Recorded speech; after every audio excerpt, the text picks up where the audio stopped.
الرجيم حرمت عليكم أمهاتكم وبناتكم وأخواتكم وعماتكم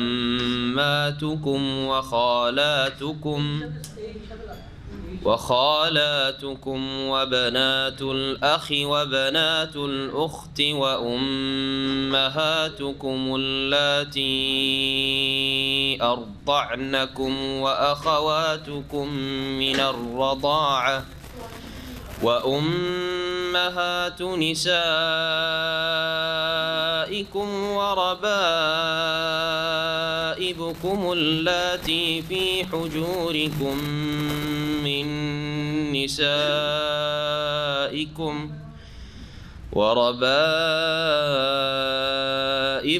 اللاتي في حجوركم من نسائكم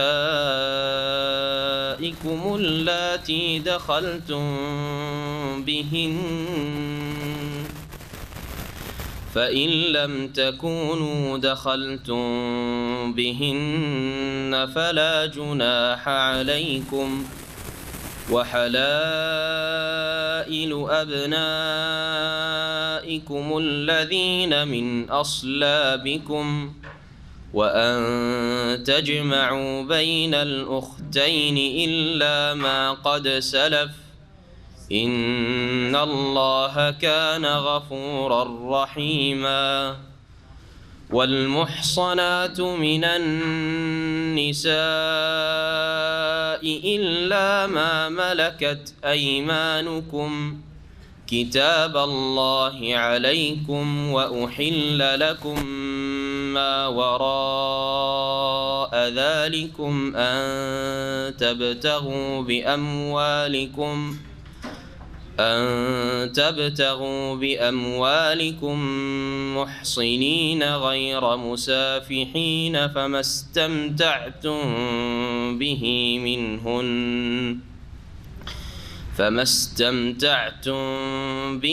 منهن فآتوهن أجورهن فريضة ولا جناح عليكم فيما تراضيتم به من بعد الفريضة إن الله كان عليما حكيما بسم الله الرحمن الرحيم الحمد لله رب العالمين والصلاة والسلام على سيد المرسلين نبينا محمد وعلى آله وصحبه أجمعين أما بعد فأعوذ بالله من الشيطان الرجيم حرمت عليكم أمهاتكم وبناتكم وأخواتكم وعماتكم وخالاتكم وبنات الأخ وبنات الأخت وأمهاتكم اللاتي أرضعنكم وأخواتكم من الرضاعة وأمهات نسائكم وربائبكم اللاتي في حجوركم من نسائكم اللاتي دخلتم بهن فإن لم تكونوا دخلتم بهن فلا جناح عليكم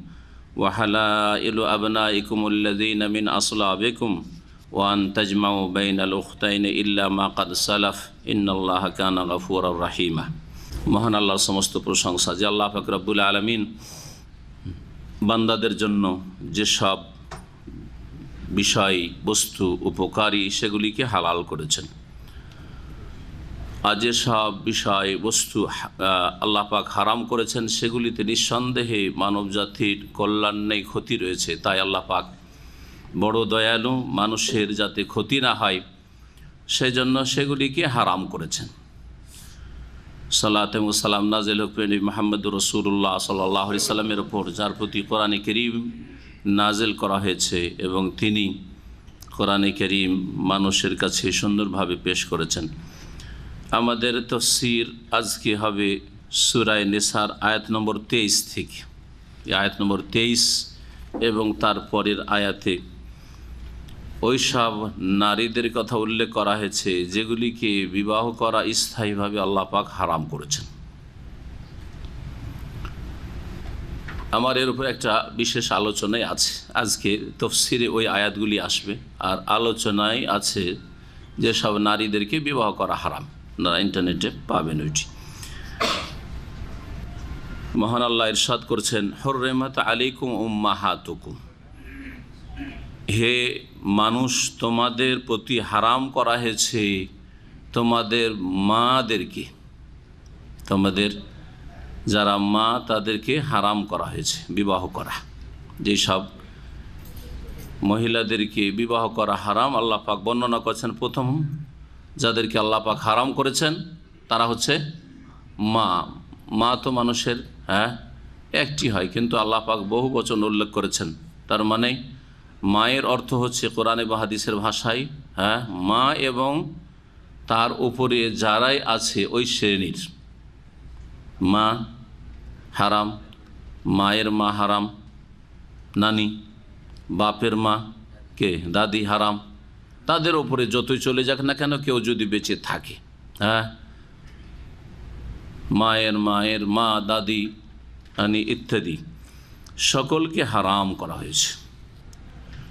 তোমাদের প্রতি হারাম করা হয়েছে বা তোমাদের জন্য নিষিদ্ধ করা হয়েছে তোমাদের মায়েদেরকে বিবাহ করা। ওয়া বানাতুকুম, তোমাদের কন্যাদেরকে মেয়েদেরকে বিবাহ করা হারাম করা হয়েছে।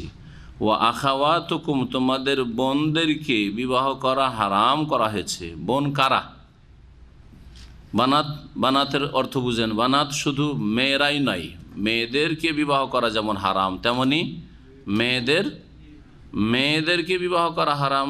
ছেলেদের মেয়ে, পতিন, নাতিন, আর কোন অঞ্চলে আপনারা বলেন মেয়ের ঘরের নাতিন আর ছেলের ঘরের নাতিন, সকলকে বিবাহ করা কি করা হয়েছে? হারাম করা হয়েছে। ওয়াইন সাফেল না ওয়াইন সাফেলা, যতই নিচে চলে যাক না কেন, জি কেউ দীর্ঘ বয়স পেয়েছে আর মেয়ের মেয়ে, মেয়ের ছেলের ছেলে ইত্যাদি, বা ছেলের মেয়ে, সবকে কি করা হয়েছে? হারাম করা হয়েছে। ও আখাওয়াতুকুম, এবং তোমাদের বোনদেরকে বিবাহ করা নিষিদ্ধ করা হয়েছে, হারাম করা হয়েছে। বোন কারা? বোন, প্রথম বোন হচ্ছে আপন বোন, বাপ মা দুই দিক থেকে শরীক বোন, সহোদর বোন। আর 2 নম্বরে হচ্ছে বৈমাতৃয় বোন, সৎ বোন। 3 নম্বরে হচ্ছে বৈপিতৃয় বোন, মায়ের শরীক কিন্তু বাপ ভিন্ন ভিন্ন, বৈপিতৃয়। এই 3 রকমের বোনকে হারাম করা হয়েছে।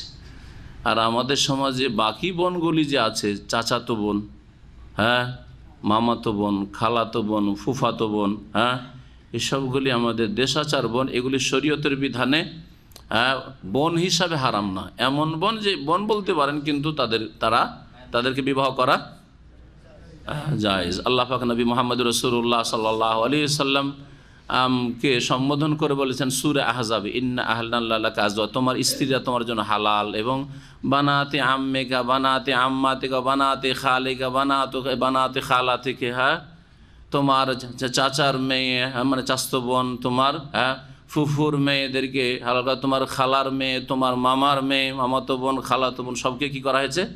ইন্না আহলানা লাকা, হে নবী তোমার জন্য, তোমার উম্মতের জন্য হালাল করা হয়েছে। জি, যেই সব মেয়েদেরকে, মহিলাদেরকে বিবাহ করা হালাল, তাদেরকে আপনার থেকে পর্দা করা ফরজ করা হয়েছে। এটা মনে রাখবেন। চাচাতো বোন সেজন্য কোনো পর্দা নেই, ফুফাতো মামাতো বোন সেজন্য কোনো পর্দা নেই, নির্জনে গল্প সল্প করে অথবা তাদের সাথে সফর করে, ভ্রমণ করে, সে নেকির সফর, হজ উমরা সফর হোক অথবা এমনি কোনো বৈধ সফর হোক, যে কোনো সফর হোক না কেন জায়েজ নেই। তারা এইসব মহিলার যাদেরকে বিবাহ করা স্থায়ীভাবে হারাম নয়, অস্থায়ী হারাম অথবা হারাম নয়, কখনো হারাম নয়, ওই সব মহিলাদের মাহরাম ওই পুরুষ হতে পারে না। যখন মাহরাম নয় তখন নির্জনতাও জায়েজ নয়, কোনো জায়গায় একা কথা বলা অথবা একাই বসে থাকা, নির্জনতা অবলম্বন করাও জায়েজ নয়, যদিও সৎ উদ্দেশ্য হোক না কেন। আমার তো চাচা দেবো না, আমি নিয়ে যাচ্ছি ডাক্তারখানা নিয়ে যাচ্ছি, না জায়েজ নয়। ডাক্তারখানা নিয়ে যাচ্ছেন আপনি একই রিক্সাতে অথবা নির্জনে, একই কারে আছেন 2 জন, আপনার চাচাতো বোন, মামাতো বোন, খালাতো বোন, জায়েজ নয়। তো বোন মানে বুঝতে পারলেন, তাই না? জি। ও আম্মাতুকুম, এবং তোমাদের ফুফুদেরকে কি করা হয়েছে? হারাম করা হয়েছে বিয়ে করা। ও খালাতুকুম, তোমাদের খালাদেরকে বিয়ে করা হারাম করা হয়েছে, আপন খালা হোক, সৎ খালা হোক, অথবা বই পিতৃ বইমাতৃ যাই হোক না কেন, এইরকম ফুফুর ক্ষেত্রেও। ওয়াবানাতুল আখি, আর তোমাদের ভাইজি ভাস্তি, ভাতিজিকে বিবাহ করা হারাম করা হয়েছে। অবানাতুল উখতি, এবং ভাগ্নি কি, ভাগ্নির মেয়েকেও, যত নিচে চলে যাক না কেন, ওই রকম ভাতিজি ভাতিজির মেয়েকে করা হারাম করা হয়েছে। ওয়া উম্মাহাতুকুম আল্লাতী আরদানাকুম, এই পর্যন্ত কয়জন ব্যক্তির কথা উল্লেখ করলেন যাদেরকে বিয়ে করা হারাম করা হয়েছে, একটু দেখুন। মাকে হারাম করা হয়েছে, মেয়ে হারাম করা হয়েছে, বোন হারাম করা হয়েছে, ফুফু হারাম করা হয়েছে, খালা হারাম করা হয়েছে, আর ভাইজি হারাম করা হয়েছে, আর ভাগিনী হারাম করা হয়েছে। কতটি হলো? তারপরে দেখেন, উম্মাহাতুকুম আল্লাতী আরদানাকুম, আর ওই সব তোমাদের মায়েদেরকে হারাম করা হয়েছে যারা তোমাদেরকে স্তন্য দান করেছে, দুধ পান করিয়েছে, অর্থাৎ তোমাদের দুধ মাকে বিয়ে করা হারাম করা হয়েছে। এমন দুধ মা, যেই দুধ মা শরীয়তের দৃষ্টিতে দুধ মা হওয়া সাব্যস্ত, অর্থাৎ কমপক্ষে 5 ঢোক পান করিয়েছে। জি, এই মর্মে সহিহ হাদিস রয়েছে, যদিও বিষয়টিতে ইখতিলাফ রয়েছে, দ্বিমত রয়েছে। একদল বলছেন যে 1 ঢোক খেলেও দুধ মা হয়ে যাবে, সুতরাং হারাম হয়ে যাবে। 1 ঢোক 2 ঢোক খেলেও, ঢোক বলেন তো আপনারা, তাই না? বলেন না? একবার চুষলো, যতক্ষণ চুষার একবার চুষলো একটা বাচ্চা হয়েছে, বা 1 ঢোক নিল, একবার চুষা কয়েক ঢোকও হইতে পারে। একবার চুষা হচ্ছে যতক্ষণ একবার মুখ লাগিয়ে রাখলো আর বেশ কিছুক্ষণ মুখ লাগিয়ে রাখলো, এটা হচ্ছে এক। অনেকের কাছে একবার এইরকম চুষলেও হারাম হয়ে যাবে, 1বার 2বার হারাম হয়ে যাবে। আর একটি মত হচ্ছে যে কমপক্ষে কি হইতে হবে, 5 বার হইতে হবে। এই 5 বারের মতটি বেশি সহি, যেটা ইমাম শাফি রহমতুল্লাহ আলাইহি বলেছেন, আহলে হাদিস ওলামারা বলছেন, হানাবেলা বলছেন। কারণ মা আয়েশা রাদিয়াল্লাহু তাআলা আনহা থেকে এই মর্মে হাদিস বর্ণিত রয়েছে। হাদিসটা শুনিয়ে দিই এখানে, যাতে করে বারবার এই বিষয়গুলিতে ফিরে না আসতে হয়। প্রথম সহিহ বুখারী মুসলিমের হাদিস শোনাই দুধ মায়ের ক্ষেত্রে। মা আয়েশা রাদিয়াল্লাহু তাআলা উম্মুল মুমিনিন বর্ণনা করছেন, আন্না রাসূলুল্লাহ সাল্লাল্লাহু আলাইহি ওয়াসাল্লাম, কার রাসূলুল্লাহ সাল্লাল্লাহু আলাইহি ওয়াসাল্লাম বলেছেন, ইন্নার রাদাআতা তুহাররিমু মা তুহাররিমুল ওয়ালাদা, নিশ্চয়ই স্তন্যদান হারাম করে ওই সমস্ত নারীদেরকে যা হারাম করে জন্ম দিলে, মানে বংশীয় সম্পর্কের কারণে যেসব নারীরা হারাম, ঠিক ওই রকমই দুধ পান করালে ওই সব আত্মীয়রা হারাম হয়ে যাবে। সহিহ মুসলিমে রয়েছে, ইয়াহরুমু মিনার রাদাআতি মা ইয়াহরুমু মিনান নাসাব, দুধ পানের কারণে ওই সব নারীরা হারাম হয়ে যাবে যেই সব নারীরা বংশীয় সম্পর্কের কারণে হারাম। তো বংশীয় সম্পর্কের কারণে মা হারাম, দুধ মা হারাম, মেয়ে হারাম, দুধ মেয়ে হারাম, ঠিক না? বোন হারাম, দুধ বোন হারাম, ঠিক না? তারপরে খালা হারাম, দুধ খালা হারাম, ফুফু হারাম, দুধ ফুফু হারাম। বোঝা গেছে না? যায় নাই? জি, এইভাবে আর কি একটি কায়দা, নীতিমালা, যে বংশীয় সম্পর্কের কারণে যেসব মহিলারা হারাম, মানে যেসব মহিলাদেরকে বিবাহ করা হারাম আপনার জন্য, ঠিক তেমনি দুধ পানের কারণে ওই রকম আত্মীয় মহিলারা। আচ্ছা, কত পরিমাণ এখন দেখেন। বলছেন ইমাম ইবনে কাসির রাহমাতুল্লাহ আলাইহি, ওয়ালা ইয়াহরুম আকাল্লা মিন 5 রাদাত, 5 বারের কম যদি পান করাই তাহলে তাতে হারাম হবে না। লেমা সাবাদা ফি সহিহ মুসলিম, কারণ সহিহ মুসলিমেই প্রমাণিত হাদিস রয়েছে, আন আয়েশা রাদিয়াল্লাহু আনহা থেকে তিনি বলছেন, কানা ফিমা উনজিলা মিনাল কোরআন, প্রথমত কোরআনে কারীমে নাজেল হয়েছিল 10 রাদাত, যে 10 বার পান করাইতে হবে, 10 বার পান করাইতে হবে, তাহলে কি হবে? দুধমা সাব্যস্ত হবে, বা স্তন্যদানের কারণে তখন ওই বংশের মেয়েরা, মহিলারা হারাম হবে 10 বার। আর 1 বারের সংজ্ঞা বললাম একটু আগে, কি বললাম? যে 1 বার বাচ্চা শিশু কি করলো? মুখ লাগালো, আর তারপরে যতক্ষণ মুখ টানলো না, মুখ সরালো না, এটা হচ্ছে 1 বার। জি হ্যাঁ, 1 বার মুখ লাগিয়ে কিছুক্ষণ পান করলো, ছেড়ে দিল, মুখ টেনে নিল, তারপরে আবার লাগাইলো, দ্বিতীয়বার শুরু হইল, এটা হচ্ছে সংজ্ঞা। এই একটা শর্ত। আর একটা শর্ত হচ্ছে যে স্তন্যদানের বয়সে হইতে হবে, দুধ পানের বয়সে হইতে হবে। সেটা হচ্ছে কতদিন? 2 বছর, কে বলল 2.5 বছর। আল্লাহ বলছেন সূরার ওয়াফিসালুহু ফি আমাইন, স্তন্য দান করে দুধ ছাড়াতে হবে 2 বছর, আমাইন 2 বছরে। আর এক আয়াতে আল্লাহ বলছেন ওয়া হামলুহু ওয়া ফিসালুহু 30 শাহরা, গর্ভধারণ এবং দুধ পান করানো এবং দুধ পান করিয়ে দুধ ছাড়ানোর সময়সীমা হচ্ছে 30 শাহরা, 30 মাস। তাহলে এই এক আয়াতে বলা হলো 30 মাস। 30 মাসে দুটো কাজ করতে হবে, একটা হচ্ছে গর্ভধারণ আর একটা হচ্ছে দুধ পান করানো। আর এক আয়াতে বলা হলো ফিসালুহু ফি আমাইন, শুধু একটি বিষয় উল্লেখ করা হচ্ছে, দুধ পান করাবে কতদিন? 2 বছর। 2 বছর মানে কত মাস? 24 মাস। এই জন্য দুইটো আয়াতের সমন্বয়ে ওলামারা ইস্তিমবাত করেছেন যে সর্বনিম্ন গর্ভধারণের সময়সীমা হচ্ছে, পিরিয়ড হচ্ছে 6 মাস। 6 মাস কমপক্ষে গর্ভধারণ করতে হবে, তাহলে সেটা শরীয়ত সম্মত ওই স্বামীর হবে। 6 মাসের কমে যদি কোনো মহিলা বাচ্চা পয়দা করে দেয়, 5 মাসে 4 মাসে বাচ্চা পয়দা হয়ে গেল, আর বললো যে এটা স্বামীর, বিয়ে হওয়ার 5 মাস হয়েছে, 6 মাস হয়নি, আর তারপরে বাচ্চা হয়ে গেল, 4 মাস হয়েছে আর বাচ্চা হয়ে গেল, জি হ্যাঁ, তারপরে মহিলা বলছে যে এটা আমার স্বামীর, মানা যাবে? মানা যাবে না, শরীয়তেও মানা যাবে না, আর স্বামীও, স্বামীর অধিকার রয়েছে অস্বীকার করার, এটা ওই স্বামীর বাচ্চা নয়।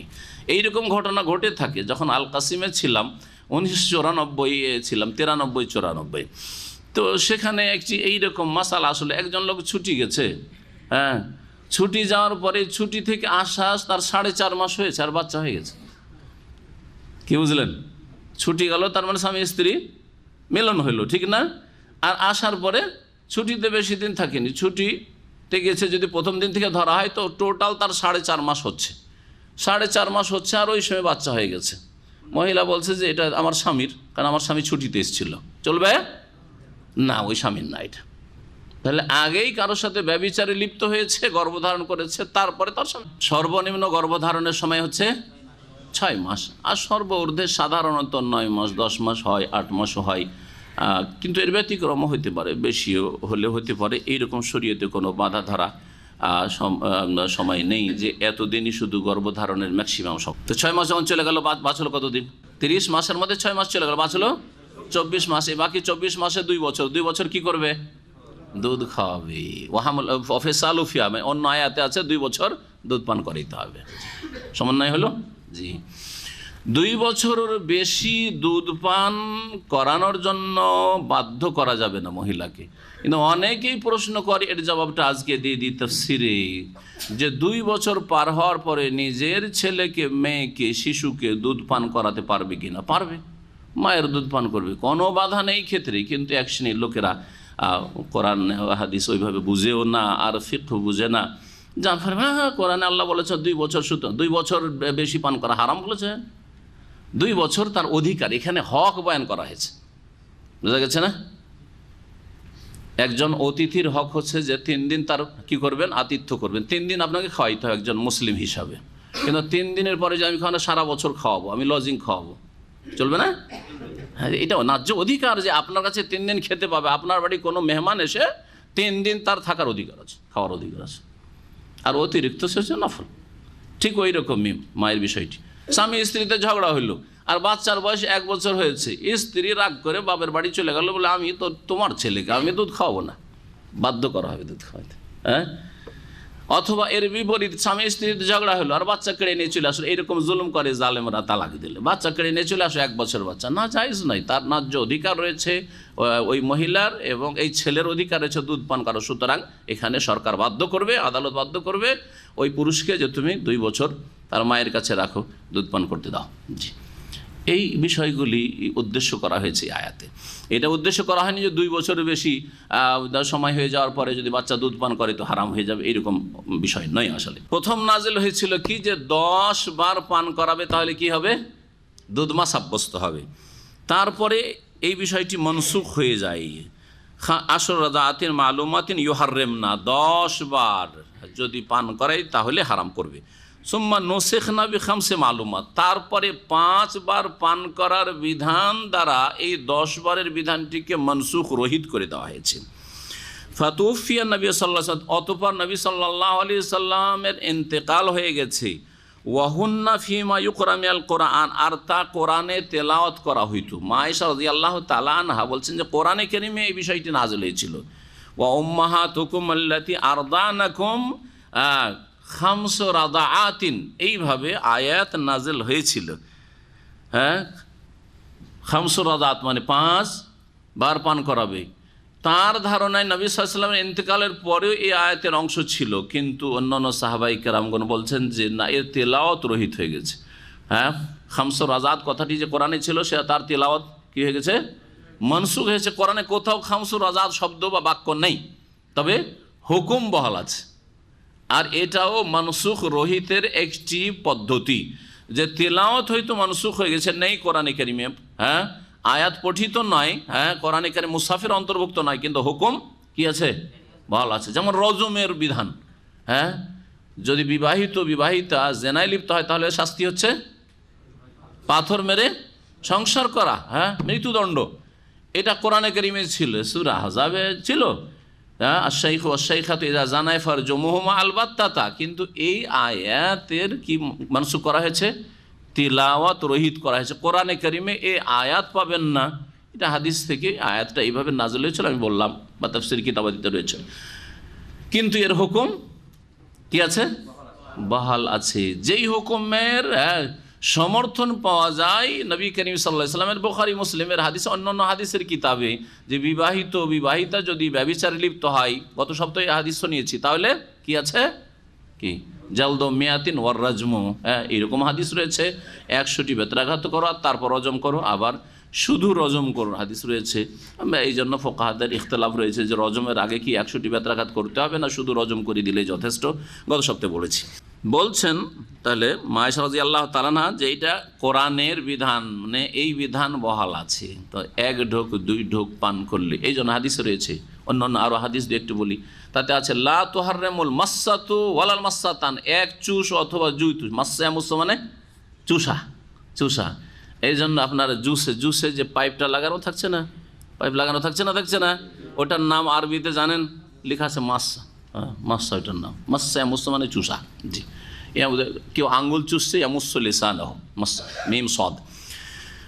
তো লা তুহাররিমুল মাসসাতু ওয়ালাল মাসসাতান, 1 বার চুষলে অথবা 2 বার চুষলে কি হয় না, হারাম হয় না। জি, হারাম হয় না, এই মর্মে একাধিক হাদিস রয়েছে। দ্বিতীয় শর্ত তাহলে কি বললাম, যে এই 2 বছরের মধ্যেই দুধ পান করাতে হবে। ছেলের বয়স 3 বছর হয়ে গেছে, তারপরে পান করিয়েছে দুধ, তাহলে দুধ মা সাব্যস্ত হবে না, হবে না। 7 বছর হয়েছে, পান করিয়েছে, দুধ মা সাব্যস্ত হবে না, হবে না। কারণ দলিল, এই দলিলটি বলে দিন, নবী সাল্লাল্লাহু আলাইহি ওয়াসাল্লাম আর রাদাআতু মিনাল মাজাআহ, হ্যাঁ স্তন্য দান সাব্যস্ত হবে। হ্যাঁ, ক্ষুধা নিবারণের সময়, দুধ হচ্ছে ক্ষুধা নিবারণের উপায়, ওই সময়টাই দুধ পান করালে, কি বুঝলেন, অর্থাৎ দুধ দিয়ে, মায়ের দুধ দিয়ে, হ্যাঁ ক্ষুধা নিবারণ হচ্ছে শিশুর। এইরকম আয়ুতে থাকলে, এইরকম বয়সে থাকলেই রাদাআত প্রমাণিত হবে, অর্থাৎ দুধ মা সাব্যস্ত হবে। আর সেটা হচ্ছে 2 বছরের ভিতরে। 2 বছরের ভিতরে বাচ্চাকে আপনি খাবার খাওয়াবেন, ভাত ধরিয়ে দেবেন, না না না, সে যদি একটু করে খাওয়ান সেটা আলাদা কথা, কিন্তু একবারে দুধ থেকে বঞ্চিত করে দিলেন। মা বলছেন না না না, আমার শরীরের গঠন ঠিক রাখবো। আজকাল কিছু বেদিন মহিলারা আছে, 2-3 মাস দুধ দেওয়ার পরে খারাপ হয়ে যাবে, স্বামীরা আরও বেদিন, বলছেন না না না, দুধ দিতে হবে না, বাচ্চাকে সেরেলাক ধরিয়ে দাও আর বেবি ফুড ধরিয়ে দাও, আর মায়ের দুধ খেতে দেয় না, হক থেকে বঞ্চিত করছে। হ্যাঁ, নাজায়েজ কাজ এগুলো, কিয়ামতের দিন জবাব দিতে হবে। বান্দার হক নষ্ট করা, আর বান্দা অসহায় বান্দা, এই শিশু, হ্যাঁ কিছু বলতে পারছে না, তার হক নষ্ট করছে, 2 বছর তার অধিকার দুধ পান করা। তো এই ছিল হ্যাঁ এই বিষয় বিধান। এখন আয়াতে ফিরে আসি আমরা। আল্লাহ পাক কি বলছেন, যে তোমাদের দুধ মাদেরকে কি করা হয়েছে, হারাম করা হয়েছে। ওয়া উম্মাহাতুকুম আল্লাতী আরদানাকুম ওয়া আখাওয়াতুকুম মিনার রাদাআ, এবং দুধ বোনদেরকেও তোমাদের প্রতি কি করা হয়েছে, হারাম করা হয়েছে। দুধ বোনকেও বিয়ে করতে পারবে না। তারপরে আল্লাহ পাক রব্বুল বৈবাহিক সম্পর্কের কারণে যেসব নারীদেরকে বিবাহ করা হারাম সেগুলি বর্ণনা করছেন। বলছেন ওয়া উম্মাহাতু নিসাইকুম, আর তোমাদের হ্যাঁ স্ত্রীদের মায়েদেরকে হারাম করা হয়েছে। স্ত্রীর মা মানে শাশুড়িকে হারাম করা হয়েছে। ও রবা, স্ত্রীর মা এখানে ওই রকম বুঝতে হবে। স্ত্রীর মা মানে কি, সৎ, হ্যাঁ সৎমা না, কি শাশুড়ি, নানি শাশুড়ি, হ্যাঁ, আর দাদি শাশুড়ি, জি হ্যাঁ হ্যাঁ, এসব ওপরে যত যাবে হারাম করা হয়েছে। আমাদের দেশের মূর্খরা এইখানেও মজাক করে, স্ত্রীকে নিয়ে আর দাদি শাশুড়ি নানি শাশুড়িকে নিয়ে বসে আছে, আর ওই দাদির সাথে নানির সাথে মজাক করছে, স্ত্রীর মধ্যে রসিকতা করছে। হারাম কাজ, আপনি মাহারাম, হ্যাঁ, আপনার উপর হারাম স্থায়ীভাবে এরা, আর ওদের সাথে মজাক করছে রহস্য। এমনি এইসব রসিকতা কোনো মহিলার সাথে জায়েজ নয়, যার সাথে বিবাহ তার সাথেও জায়েজ নয় যে চ্যাটিং করবেন আপনি, হ্যাঁ। তাহলে যারা আপনার উপর স্থায়ীভাবে হারাম, কি করে তার সাথে আপনি এই চ্যাটিং করছেন, সামনে হোক অথবা, হ্যাঁ। তারপরে আল্লাহ পাক বলছেন শাশুড়ি হারাম, তারপরে ওয়ারাবাইবুকুমুল্লাতি ফি হুজুরিকুম মিন নিসাইকুমুল্লাতি দাখালতুম বিহিন্না। রাবাইব রাবিবাতুনের বহুবচন, রাবাইব হচ্ছে রাবিবাতুনের বহুবচন। যারা ওই সব মেয়েরা বা মহিলারা যারা তোমার অধীনে পালিত হচ্ছে, তোমার বাড়িতে তোমার তত্ত্বাবধানে কি হচ্ছে, লালিত পালিত হচ্ছে। কোন মেয়েদেরকে বোঝানো হয়েছে?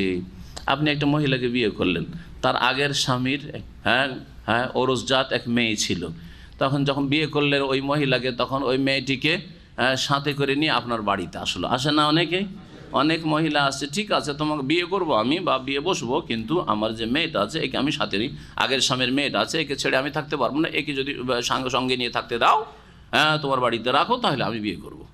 তো এই মেয়েটি যে আপনার ঘরে কি হচ্ছে, লালিত পালিত হচ্ছে, কারণ ওর মাকে যেহেতু আপনি বিয়ে করেছেন, আগের স্বামীর, আপনার না, আপনার হয়তো আপনারই মেয়ে হয়তো, তাহলে বানাতো কমে শামিল, হ্যাঁ তাই না? এটা কিসের জন্য হারাম হচ্ছে? এই মেয়েটি বৈবাহিক সম্পর্কের কারণে বিবাহ করেছেন, যেহেতু তার মাকে বিয়ে করেছেন, শুধু তার মাকে বিয়ে করলে এই মেয়েটি হারাম হবে না, যতক্ষণ পর্যন্ত তার মাকে বিয়ে করার পরে তার সাথে সহবাস না হয়েছে, এতটুকু ছাড় আছে। তাহলে যদি এইরকম হয় যে কোনো এক মহিলাকে বিয়ে করলেন, আর বিয়ে করার পরে তার সাথে কোনো নির্জনতাই হয়নি, দেখা সাক্ষাৎ হয়নি, সহবাসের সুযোগ হয়নি, তার তালাক হয়ে গেল, আর তার একটি কি আছে, মেয়ে আছে, তার আগের স্বামীর এক মেয়ে আছে। এখন এই মেয়েটিকে যদি প্রস্তাব দিতে চান বিয়ের জন্য, জায়েজ না জায়েজ নয়? জায়েজ। দেখেন আল্লাহ কি বলছেন।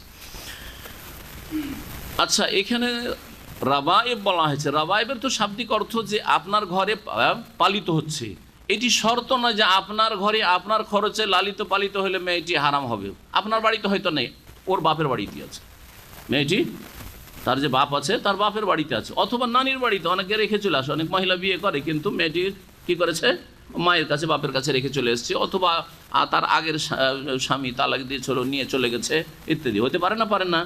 এখন আপনার এই স্ত্রীর পেট থেকে এই মেয়েটি পয়দা হয়েছে, আপনার ঘরে পালিত হোক আর নাই হোক, ওই মেয়েকে বিয়ে করা হারাম যখন আপনি এই স্ত্রীর সাথে সহবাস কমপক্ষে একবার করে ফেলেছেন। জি, মহান আল্লাহ বলছেন ওরাবাইবুকুমুল্লাতি ফি হুজুরিকুম মিন নিসাইকুমুল্লাতি দাখালতুম বিহিন্না। এখান পর্যন্ত এক শ্রেণীর মহিলা দেখা, ওই সব নারীরা যাদের সাথে তোমরা সহবাস করেছো, দাখালতুম বিহিন্না মানে যাদের সাথে কি করেছো, হ্যাঁ মিলিত হয়েছো, সহবাস করেছো, ওদের ওই সব মেয়েরা যারা তোমাদের তত্ত্বাবধানে রয়েছে। হুজুরিকুম হিজরের বহুবচন, অর্থাৎ হিজর মানে হচ্ছে কোল, হ্যাঁ হিজর মানে দোলনা, তোমাদের কোলে অর্থাৎ তোমাদের তত্ত্বাবধানে লালিত পালিত হচ্ছে এইরকম মেয়ে। কার মেয়ে? তোমার ওই স্ত্রীর, হ্যাঁ যে স্ত্রীর সাথে সহবাস হয়েছে, আগের স্বামীর ওরসজাত মেয়ে যদি হয় তাহলে সেটা হারাম। ফাইনলাম তাকুনু দাখালতুম বিহিন্না, বিয়ে করেছো হ্যাঁ ওই মেয়ের মাকে, কিন্তু মেয়ের মায়ের সাথে তোমরা এখনো সহবাস করনি আর তালাক দিয়ে দিলে, ফালা জোনাহা বা সহবাস করনি আর মারা গেল, এটা তো হইতে পারে, শুধু কবুল হয়েছে, রিজাব কবুল হয়েছিল, বিবাহ বন্ধন হয়েছে, কিন্তু দেখা সাক্ষাৎ মিলন হয়নি, এখন ওই মেয়েটিকে বিয়ে করতে চাইছেন, জায়েজ না জায়েজ নয়? আল্লাহ বলছেন ফালা জোনাহা আলাইকুম, তোমাদের কোনো গুনাহ নেই, তোমাদের উপর কোনো গুনাহ নেই। ওয়া হালাইলু আবনাইকুম, আর তোমাদের ছেলেদের স্ত্রীকে হারাম করা হয়েছে। হালাইল হালিলাতুনের বহুবচন, হালিলাতুন মানে হচ্ছে স্ত্রী, হ্যাঁ আনতুজানিয়া হালিলাতা জারিকা। বড় গুনহাগুলির মধ্যে সবচেয়ে বড় গুনহা যখন জিজ্ঞেস করা হয়, নবী মুহাম্মদ রাসূলুল্লাহ সাল্লাল্লাহু আলাইহি ওয়াসাল্লাম বলেছেন আল ইশরাক বিল্লাহ, আল্লাহর সাথে শিরিক করা, হ্যাঁ মাতা পিতার অবাধ্যতা, আর একটা বলেছেন নবী সাল্লাল্লাহু আলাইহি ওয়াসাল্লাম যে ওয়া আনতুজানিয়া হালিলাতা জারিকা, তোমার প্রতিবেশীর স্ত্রীর সাথে যদি জেনা করো, এটাও কাবিরা গুনার মধ্যে বড় কাবিরা গুনাহ।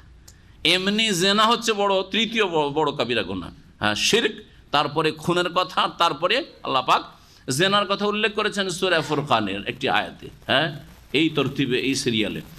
কিন্তু সেই জেনা যদি আবার প্রতিবেশীর মেয়ের সাথে, প্রতিবেশীর স্ত্রীর সাথে, প্রতিবেশীর কোনো মহিলার সাথে যদি হয়, তাহলে সেই গুনাহ আরও বেশি বৃদ্ধি পায়, কারণ প্রতিবেশীর হক নষ্ট করলেন। প্রতিবেশী হিসাবে আপনার ভালো দেখাশোনা করা উচিত ছিল, ভালো নজরে দেখাশোনা করা উচিত ছিল। তারপরে প্রতিবেশী সম্পর্কে আপনার জানা আছে, যে কোনো সময় ব্যভিচারের সুযোগ নিতে পারে, কখন বিদেশে থাকে, কখন বাড়িতে থাকে, কখন ডিউটিতে থাকে, কখন কি অবস্থা থাকে, সব জানা আছে, তাই না? এখানে খেয়ানতের সম্ভাবনা, আর এখানে ব্যভিচারের সম্ভাবনা বেশি, এখানে আরও বেশি আল্লাহকে ভয় করতে হবে। সেই জন্য আল্লাহ পাক এটিকে আকবরুল কাবায়েরের অন্তর্ভুক্ত, কাবিরার মধ্যে বড় কাবিরা গুনাহ বলে নবী করিম সাল্লাল্লাহু আলাইহি ওয়াসাল্লাম উল্লেখ করেছেন। হালায়েল, হালিলাতুন, তাহির বচন, হালিলাতুন শব্দ হাদিসে আসো, আর হালায়েল এই কোরআনে কারিমে। তো তোমাদের ছেলেদের স্ত্রীকে কি করা হয়েছে, তার মানে বৌমা, তাই না? জি জি জি, ছেলের স্ত্রী নাই, কিন্তু নাতির স্ত্রী, পোতার স্ত্রী হারাম, নিচে গেল হারাম। আল্লাযীনা মিন আসলাবিকুম, যারা তোমাদের ঔরসজাত, যারা তোমাদের ঔরসজাত। ওয়া আন তাজমাউ বাইনাল উখতাইন, আর দু বোনকে একত্রিত করা বিবাহ বন্ধনে হারাম করা হয়েছে। দু বোনকে একত্রিত করা বিবাহ বন্ধনে কি করা হয়েছে? হারাম করা হয়েছে। একজনকে বিয়ে করেছেন, আর তারপরে তার একটা বোন, আপনার স্ত্রীর বোন সুন্দরী লাগছে, সেটাও সাবালিকা উঠেছে, লোভ হয়ে গেছে, বিয়ে করে ফেলল। আর আমাদের দেশে যে কুসংস্কার রয়েছে, বেদিনী রয়েছে, সেটা হচ্ছে যে বোনেরা অসুস্থ হলে দুই দিক থেকে বেদিনী রয়েছে। জামাইয়ের ঘরও বেদিনী রয়েছে, আর শ্বশুরের ঘরও বেদিনী রয়েছে, যার ফলে এই অঘটনগুলি ঘটে অধিকাংশ ক্ষেত্রে। মেয়ে অসুস্থ হয়েছে, মেয়ের মা, মেয়ের বাবা বলে, যা তা তোর বোন তো অসুস্থ, সাবালিকে মেয়েকে পাঠিয়ে দিল, যা বাড়ির দেখাশোনা করবে, একটু তাদের পাকশাক করে দেগা, পাঠিয়ে দিল। সব দাইয়ুস, এগুলো সব দাইয়ুস, খবিস, এগুলো নোংরা। আর জামাই ওই রকমই, শালিকে নিয়ে আসে, শালিকে নিয়ে ঘুরে বেড়ায়, শালিকে নিয়ে আমোদ ফুর্তি করে। স্ত্রী অসুস্থ হলে শালিকে ডাকে যে আসো, বাড়ির সংসারের কাজকাম করে দাও।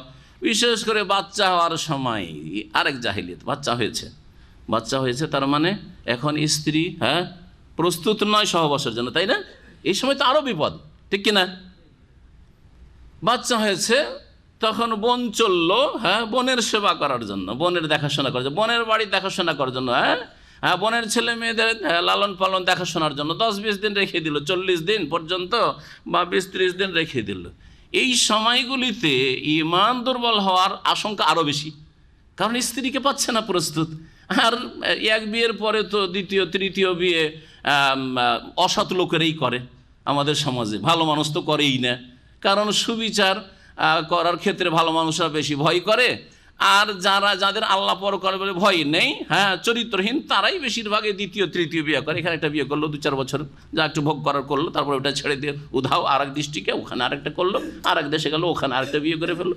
এই হলো অধিকাংশ মুসলিমদের চরিত্র, যার ফলে এই বহু বিবাহ এত সুন্দর বিধান, আর এতে বহু হিকমত রয়েছে, সেটাকে মুসলিমরা তাদের বদকর্ম দিয়ে বদনাম করে দিয়েছে কাফেরদের সামনে। আর প্রচার মাধ্যম তো ওইটা পড়ে লেগেই আছে এসবের বিরুদ্ধে। দুই বোনকে একত্রিত করা হারাম। দাম্মামে এক লোক ছিল, সে হোটেলের মালিক, নোংরা লোক, সে দুই বোনকে বিয়ে করা আছে। এইভাবেই স্ত্রীর বাচ্চা হয়েছে, ওই সময় খেদমতের জন্য এসছে, ও প্রেমে লিপ্ত হয়ে গেছে, ব্যভিচারে লিপ্ত হয়েছে, তারপরে ও স্ত্রীর বোনকেও শালিকেও বিয়ে করে ফেলেছে। জি হ্যাঁ, আরও বেশ কিছু ঘটনা এরকম, যাদেরকে জানি কাছে থেকে, এই হবিসগুলো খবরে এইরকম একটা ঘটনা তাও শুনেছি। এটা সৌদি আরবে থাকে বাংলাদেশের মানুষ, আর দেশে তো এরকম বহু আছে। এরা হচ্ছে মুরতাদ, কারণ কোরআন অস্বীকারী। হারামকে কেউ যদি হালাল মনে করে নেই, তাহলে সেই ব্যক্তি অথবা হারাম কাজ করে, তাকে জানানো হলো যে এটা হারাম, তারপরে তাদের থেকে বিরত যদি না হয়, সেই ব্যক্তি মুসলিম নয়। ওয়াইন সাল্লাহ সামা, যদিও নামাজি হয়, যদিও রোজাদার হয়, যদিও যাকাত দানকারী হয়, যতই পরহেজগারি দেখাক না কেন, সেই ব্যক্তি মুরতাদ, মুসলিম নয়। জি হ্যাঁ, এত সহজ বিষয় নাই। ওয়া আন তাজমাউ বাইনাল উখতাইন, দুই বোনকে একত্রিত করা আল্লাহ পাক কী করেছেন? হারাম করে, ইল্লা মা কাদ সালাফ, তবে যা অতীতে হয়ে গেছে মূর্খতার জাহিলিয়াতের যুগে সেটা ভিন্ন বিষয়, সেটা ব্যক্তিত্ব। কারণ তখন কোরআন কারীম নাজিল হয়নি, কোরআনের বিধান জানতেন না, হয়ে গেছে, এখন সতর্ক হয়ে যাও। ইন্নাল্লাহ কানা গাফুরার রাহিমা, নিশ্চয়ই আল্লাহ পাক রব্বুল আলামিন চরম মার্জনাকারী, পরম দয়ালু, গফুর রাহিম। এখানে কয়টা বর্ণনা করা হলো? দুধ বনের পরে বৈবাহিক সম্পর্কের কারণে কতজনকে হারাম করা হয়েছে? 7 জনকে দেখলেন। হ্যাঁ, বংশীয় সম্পর্ক, রক্তের সম্পর্কের কারণে 7 জন নারী আপনার উপর হারাম, ঠিক না? 7 শ্রেণীর নারীরা আপনার জন্য হারাম। ঠিক তেমনই আব্দুল্লাহ বিন আব্বাস রাদিয়াল্লাহু তাআলা বলছেন, তার ভাষায় শোনাই, তাফসীর ইবনে জারির তাবারিতে রয়েছে, আন ইবনে আব্বাস রাদিয়াল্লাহু আনহুমা, আব্দুল্লাহ বিন আব্বাস রাদিয়াল্লাহু তাআলা আনহু প্রখ্যাত সাহাবী বর্ণনা করছেন, ইয়াহরুমু মিনান নাসাবে সাবউন, বংশীয় সম্পর্কের কারণে 7 প্রকারের নারীরা হারাম হবে। ওয়া মিনাস সিহরে সাবউন, আর বৈবাহিক সম্পর্কের কারণে সাবউন, 7 শ্রেণীর মহিলারা কি হবে? হারাম হবে। তাহলে এই 7টা পুরা করা যাক। সুম্মা কারা, তারপরে এই আয়াত তেলাওয়াত করলে, হুররিমাত আলাইকুম উম্মাহাতুকুম ওয়া বানাতুকুম, যে আয়াতের তাফসীর চলছে। প্রথম আল্লাহ কি বলেছেন? শাশুড়ি হারাম করা হয়েছে। তারপরে রবিবা, অর্থাৎ তোমার স্ত্রীর, আগের স্বামীর ঔরসজাত মেয়েকে, যে স্ত্রীর সাথে সহবাস হয়েছে অলরেডি, হারাম করা হয়েছে। 2, 3 নম্বর হচ্ছে তোমাদের ছেলেদের স্ত্রীকে, বৌমাকে হারাম করা হয়েছে। 4 নম্বর হচ্ছে ওয়ান তাজমাউ বাইনাল উখতাইন, 2 বোনকে একত্রিত করা হারাম করা হয়েছে। 2 বোনকে একত্রিত করা হারাম। এই হরমাতটি, এই হারামের বিধানটি স্থায়ী নয়, অস্থায়ী, তাই না? বাকিগুলো স্থায়ী, কিন্তু বাকিগুলো স্থায়ী, চিরকাল হারাম।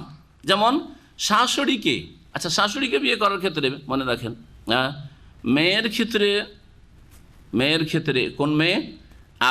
আপনার স্ত্রীর আগের স্বামীর ঔরসজাত মেয়ে, একে বিবাহের ক্ষেত্রে হারামের জন্য একটা শর্ত রয়েছে, কি?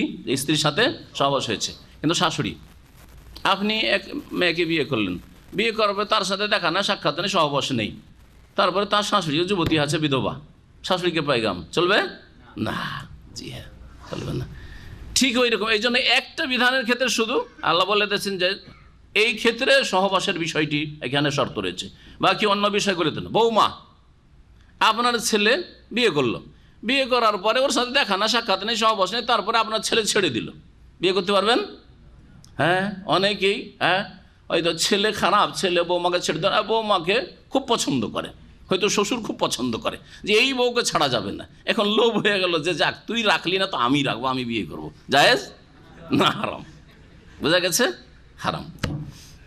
যতই ভালো নিয়ত হোক না কেন, আল্লাহ হারাম করেছেন। জি জি। কেন এই যে হারামগুলি কেন করেছেন, কোনোদিন চিন্তা করেছেন? হেকমত কি? আল্লাহ পাকের বিধানের প্রত্যেকটিতে তত্ত্ব রয়েছে, রহস্য রয়েছে, হেকমা রয়েছে। হেকমত কি?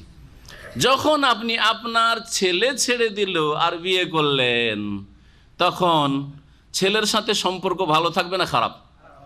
এবার বুঝেছেন? কারণ কেউ চায় না যে আমার স্ত্রীকে কেউ, যাকে আমি ভোগ করেছি সে ভোগ করুক, ঠিক না?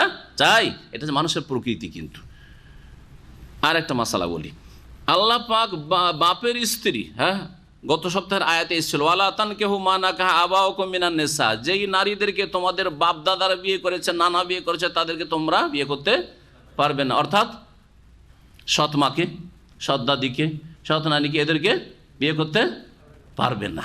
কেন পারবে না? কারণ তোমার বাপ যদি বেঁচে থাকে আর তালাক দিয়ে দেয়, আর তুমি সৎ মাকে বিয়ে করছো, সৎ মা, ঠিক না?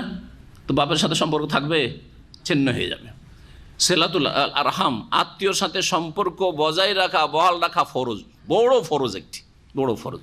সম্পর্ক বিচ্ছিন্ন হয়ে যাবে। আচ্ছা, বাপ মারা গেছে, সৎ মা বিধবা, যেন বাপ নেই, করা যাবে? কেন করা যাবে না? কারণ এটা আপনার বাপকে তার ইন্তেকালের পরে কষ্ট দেওয়া। সে জানতে পারছে না, কিন্তু যদি জানে আর কিয়ামতের দিন জানবে, তাহলে তার কষ্ট হবে না? আর এমনি ভালো আচরণ করলেন যে আপনার বাপ যেই নারীকে উপভোগ করেছে সেই নারীকে আপনি উপভোগ করবেন, এটা আপনি আত্মীয়তার যে গাঢ় একটা সম্পর্ক আছে তার পরিপন্থী কাজ করলেন। সুতরাং এইসব হিকমতের কারণে কি করা হয়েছে? হারাম করা হয়েছে। দুই বোনকে একত্রিত, চার স্ত্রী রাখতে পারবো কিন্তু দুই বোনকে বিয়ে করতে পারবো না, এর বাহিক মত কি? সতীনে খুব মহাব্বত থাকে, তাই না? থাকে না? সতীনে মহাব্বত হয় না? হ্যাঁ, সতী যতই ওলিউল্লাহ হোক না কেন, আল্লাহর ওলিয়া হয়ে যাক না কেন, নেক হয়ে যাক না কেন, তারপরেও একটা কি আছে, ঈর্ষা আছে। হ্যাঁ, সতীনকে বরদাস্ত করে নেওয়া যায় না। সতীন বেশি সুখী থাকবে, এটা বরদাস্ত করা মানুষের স্বভাবের, হ্যাঁ, প্রকৃতির খেলাফ, তাই না? জি, এই জন্য একই বাড়িতে রাখবেন, একই অন্য বিয়ে করবেন, আলাদা আলাদা বাড়ি করে দেন। বেশি দেখা সাক্ষাৎ হবে না, কম সম দেখা সাক্ষাৎ হবে, মাঝে মধ্যে মেল মহব্বতটা ভালো থাকবে। জুর গিব্বান তাজদাদ হুব্বান, আরবিতে একটি প্রবাদ আছে, মাঝে মাঝে সাক্ষাৎ করো তাহলে ভালোবাসা বৃদ্ধি পাবে। বুঝছেন না? কথা সত্য একবারে। জোর গিব্বান তাজদাদ হুব্বান, মাঝে মাঝে দেখা সাক্ষাৎ করো, ভিজিট করো, তাহলে কি থাকবে? ভালোবাসা বেশি থাকবে। আর যত ঘন ঘন দেখা সাক্ষাৎ করবেন তত কলহের, হ্যাঁ, বিবাদের, মনোমালিন্যের সম্ভাবনা আছে। আছে না নেই? একই রুমে থাকছেন, ওই জন্য খুব গাঢ় বন্ধু ছিল, অন্য রুমে ছিল, তার সাথে কত যে খাতির, হ্যাঁ, প্রতিদিন গিয়ে তার কাছ থেকে খেয়ে দিয়ে আসতেন, বা সপ্তাহে 2বার 3বার যেতেন, খুব খাতির ছিল। হ্যাঁ, চিন্তা করলেন যে আমার যখন এত ঘনিষ্ঠ বন্ধু, আমার রুমে ডেকিনি, রুমে ডেকে নেওয়ার পরে, হ্যাঁ, মনের মিল হয় না। একজন বলে এসি চালাও, আর হচ্ছে বন্ধ করা। আমাদের 2 দিনই ভাই ঝগড়া, এখানে দাম মামে। জি হ্যাঁ, আর এই ঝগড়ার বিচার আমার কাছে আসে। সুবহানাল্লাহ। হেদায়েত হলেন, কি হেদায়েত হলেন? শুধু আকীদারে ঠিক হলো যে মাজার ছাড়লেন, পীর ছাড়লেন, ব্যাস। আখলাক চরিত্র কোথায় আপনার? কয়েক বছর আগের ঘটনা বলছি। করেছে কি, এক লোক বেচারা অসুস্থ মানুষ, এসি বরদাস্ত করতে পারে না, তো রাত্রে যখন একটু ঠান্ডা হয়ে যায় এসিটা বন্ধ করে দেয়। আর এক লোক আবার প্রেশারের মানুষ, হ্যাঁ, আর একটু যুবক, ওর শরীরে রক্ত গরম হয়ে আছে, ও চায় বেশি ঠান্ডা করতে, এই নিয়ে টানা পড়া। তারপরে ও রাতে যখন ঘুমিয়ে গেছে, ওই যুবক ঘুমিয়ে গেছে, যাকে বেশি এসি লাগে, ও যখন ঘুম চলে এসছে, ও ভাবতে এই তো ঘুমিয়েই গেছে, এখন বন্ধ করে, আমার খুব কষ্ট হচ্ছে, বন্ধ করে দিই, এসিটা বন্ধ করে দিয়েছে। তখন এর ঘুম ভেঙে গেছে, কিছুক্ষণ পরে গরম লেগে উঠেছে, ঘুম ভেঙে গেছে, উঠে লাফিয়ে উঠেছে, গাল দিয়ে আবার কে এসি বন্ধ করলো, অথচ ঘনিষ্ঠ বন্ধু তারা, দিন শিখে দাঁড়ি পর্যন্ত আছে, 5 ওয়াক্ত নামাজ পড়ে, ফজরও পড়ে জামাতে, তাদেরকে চিনি। লাফ দিয়ে উঠেছে, কে এসি বন্ধ করলো, এই করতে গিয়ে পট করে আবার এসি চালিয়ে দিল। আর তারপরে জানতে পারলো যে অমুক এসি বন্ধ করেছে। হ্যাঁ, তো বলছে আমার খুব কষ্ট হচ্ছে, আসলে আমি কমজোর মানুষ, খুব কষ্ট হচ্ছে। বলছি এবার এসিতে হাত দিয়ে দেখ, হাত ভেঙে দেবো তোর। সুবহানাল্লাহ, এর বিচার আমার কাছে এসছে তাদের। এবার শুধু এসিতে হাত দিয়ে দেখ, বন্ধ করে দেখ, হাত ভেঙে দেবো। আউযুবিল্লাহ। তাহলে আপনি ওর একটু মেনে নিতে চান না? আপনিও কিছুটা কনসিডার করেন, সেও কিছুটা কনসিডার করেন, মাঝামাঝি চলেন। এইখানে আমি বক্তব্য করছি, আমাকে গরম লাগছে, আর আপনাদেরকে শীত লাগছে। যদি ঝগড়া শুরু হয় তাহলে তো মাহফিল শেষ করতে হবে, ঠিক কিনা? জি হ্যাঁ। তো মাঝামাঝি সাদ্দিদু ওয়া কারিবু, এই জন্য ইসলামের একটি নীতিমালা আছে, মধ্যম পন্থা অবলম্বন করো, মধ্যম পন্থা অবলম্বন। আপনি একটু এগিয়ে আসেন আর আমি একটু এগিয়ে যাই, যে মাঝামাঝি একটা মিডিলে আমরা একটা সমঝোতায় আসি, জি, তাহলে চলা যাবে। আর রাত দিন একসাথে থাকলে কলহ হয়। 2 বোন, কত যে তাদের সম্পর্ক, কত যে তাদের ভালোবাসা, একই মায়ের পেট থেকে জন্মেছে, আর একই বাড়িতে লালিত পালিত হয়েছে, বাপের বাড়ি মায়ের বাড়িতে। আর তারপরে কোন এক নোংরা ব্যক্তি এই হারাম বিয়ে করলো, বিয়ে করার পরে 2 বোন সতীন হয়ে পড়লো, 2 সতীনে শুরু হলো সকাল বিকাল ঝগড়া। সম্পর্ক নষ্ট হলো না? এই হিকমতের কারণে আল্লাহ পাক হারাম করেছেন 2 বোনকে বিয়ে করা। কোরআন দ্বারা প্রমাণিত যে 2 বোনকে একত্রিত করা, একই সঙ্গে রাখা যাবে না, তাই না? একই সঙ্গে রাখা যাবে না, আনতাজমাউ, জমা করা যাবে না। তার মানে আলাদা আলাদা করে 2 বোন নয়, কয়েক বোনকে বিয়ে করতে পারেন না? পারেন না? বোঝা গেছে না যায়নি? যেমন আপনার স্ত্রী আছে ধরেন, তারপরে স্ত্রী মারা গেল। আমার দেশের লোকেরা আবার বলে স্ত্রী মারা গেলে শুধু শালীকে বিয়ে করতে পারবে, এইটাও এক জেহালত, অজ্ঞতা। স্ত্রীকে তালাক দিলেন, যদিও সাধারণত কেউ দিতে চাইবে না, একজন ভালো মানুষ, যে আমার মেয়েকে তুই তালাক দিলি, আবার আর এক মেয়ে তোকে দেবো, হ্যাঁ, এটা হয়তো দিতে চাইবে না, কিন্তু যদি দেয় রাজি হয়। অনেক সময় যে নিজের মেয়েই খারাপ, মেয়ে তালাক নিয়ে চলে আসলো, এই মেয়েটি খারাপ কিন্তু জামাই খুবই ভালো, যার ফলে মেয়ের বাবা দেখছে যে আমার আর এক মেয়ে আছে, জামাই যখন ভালো তো আমি আর এক মেয়ে দেবো। জায়েজ না জায়েজ নাই? তাহলে স্ত্রী মারা গেলেও শালীকে বিয়ে করা জায়েজ, আর স্ত্রীকে তালাক দিয়েও যদি অভিভাবকের সম্মতি থাকে, মেয়ের বাবা অথবা বাবার যে স্থলাভিষিক্ত তার সম্মতি থাকে তাহলে শালীকে বিয়ে করা জায়েজ। স্ত্রীর অনুপস্থিতিতে, ইন্তেকালের মাধ্যমে অথবা তালাকের মাধ্যমে, অনুপস্থিতি এখন নেই স্ত্রী, সে তার বোনকে বিয়ে করা জায়েজ, কিন্তু দুটোকে একত্রিত করা জায়েজ নয়। নবী করিম সাল্লাল্লাহু আলাইহি সাল্লাম উসমান রাদিয়াল্লাহু তাআলা আনহুর সাথে বিয়ে দিয়েছেন তার মেয়ের, কার? প্রথম হচ্ছে রোকাইয়া রাদিয়াল্লাহু তাআলা আনহা। তাঁর যখন ইন্তেকাল হয়ে গেল তখন বিয়ে দিলেন উম্মে কুলসুম রাদিয়াল্লাহু তাআলা আনহার সাথে।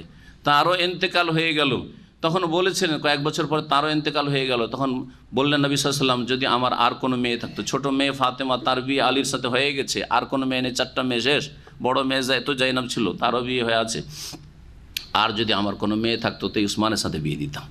তাহলে উসমান রাদিয়াল্লাহু তাআলা কত ভালো মানুষ ছিলেন, কত ভালো মানুষ।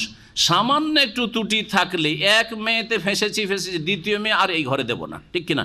আপনিও আমিও। কিন্তু রাসূলুল্লাহ সাল্লাল্লাহু আলাইহি ওয়াসাল্লাম পরপর 2 মেয়ে দিচ্ছেন, আবার আকাঙ্ক্ষা করছেন যে আরও যদি থাকতো তো আমি উসমানকে বিয়ে দিতাম। জি, সেই ভালো মানুষের বিরুদ্ধে সর্বপ্রথম ইসলামের ইতিহাসে মিছিল আর বিক্ষোভ হয়েছে। মিছিল আর কি হয়েছে? বিক্ষোভ হয়েছে। বাগীরা মিছিল করে এসেছে মদিনায়, আর বিক্ষোভ করেছে, আর খুন করে, শেষ পর্যন্ত খুন করেছে। হ্যাঁ, জুলম অত্যাচার করে তাকে শহীদ করেছে এই মিশরি আর শামিরা, অপরাধীরা। তো বুঝতে পারলেন এ বিষয়ে যে ইসলামে এই মিছিল আর বিক্ষোভ এটা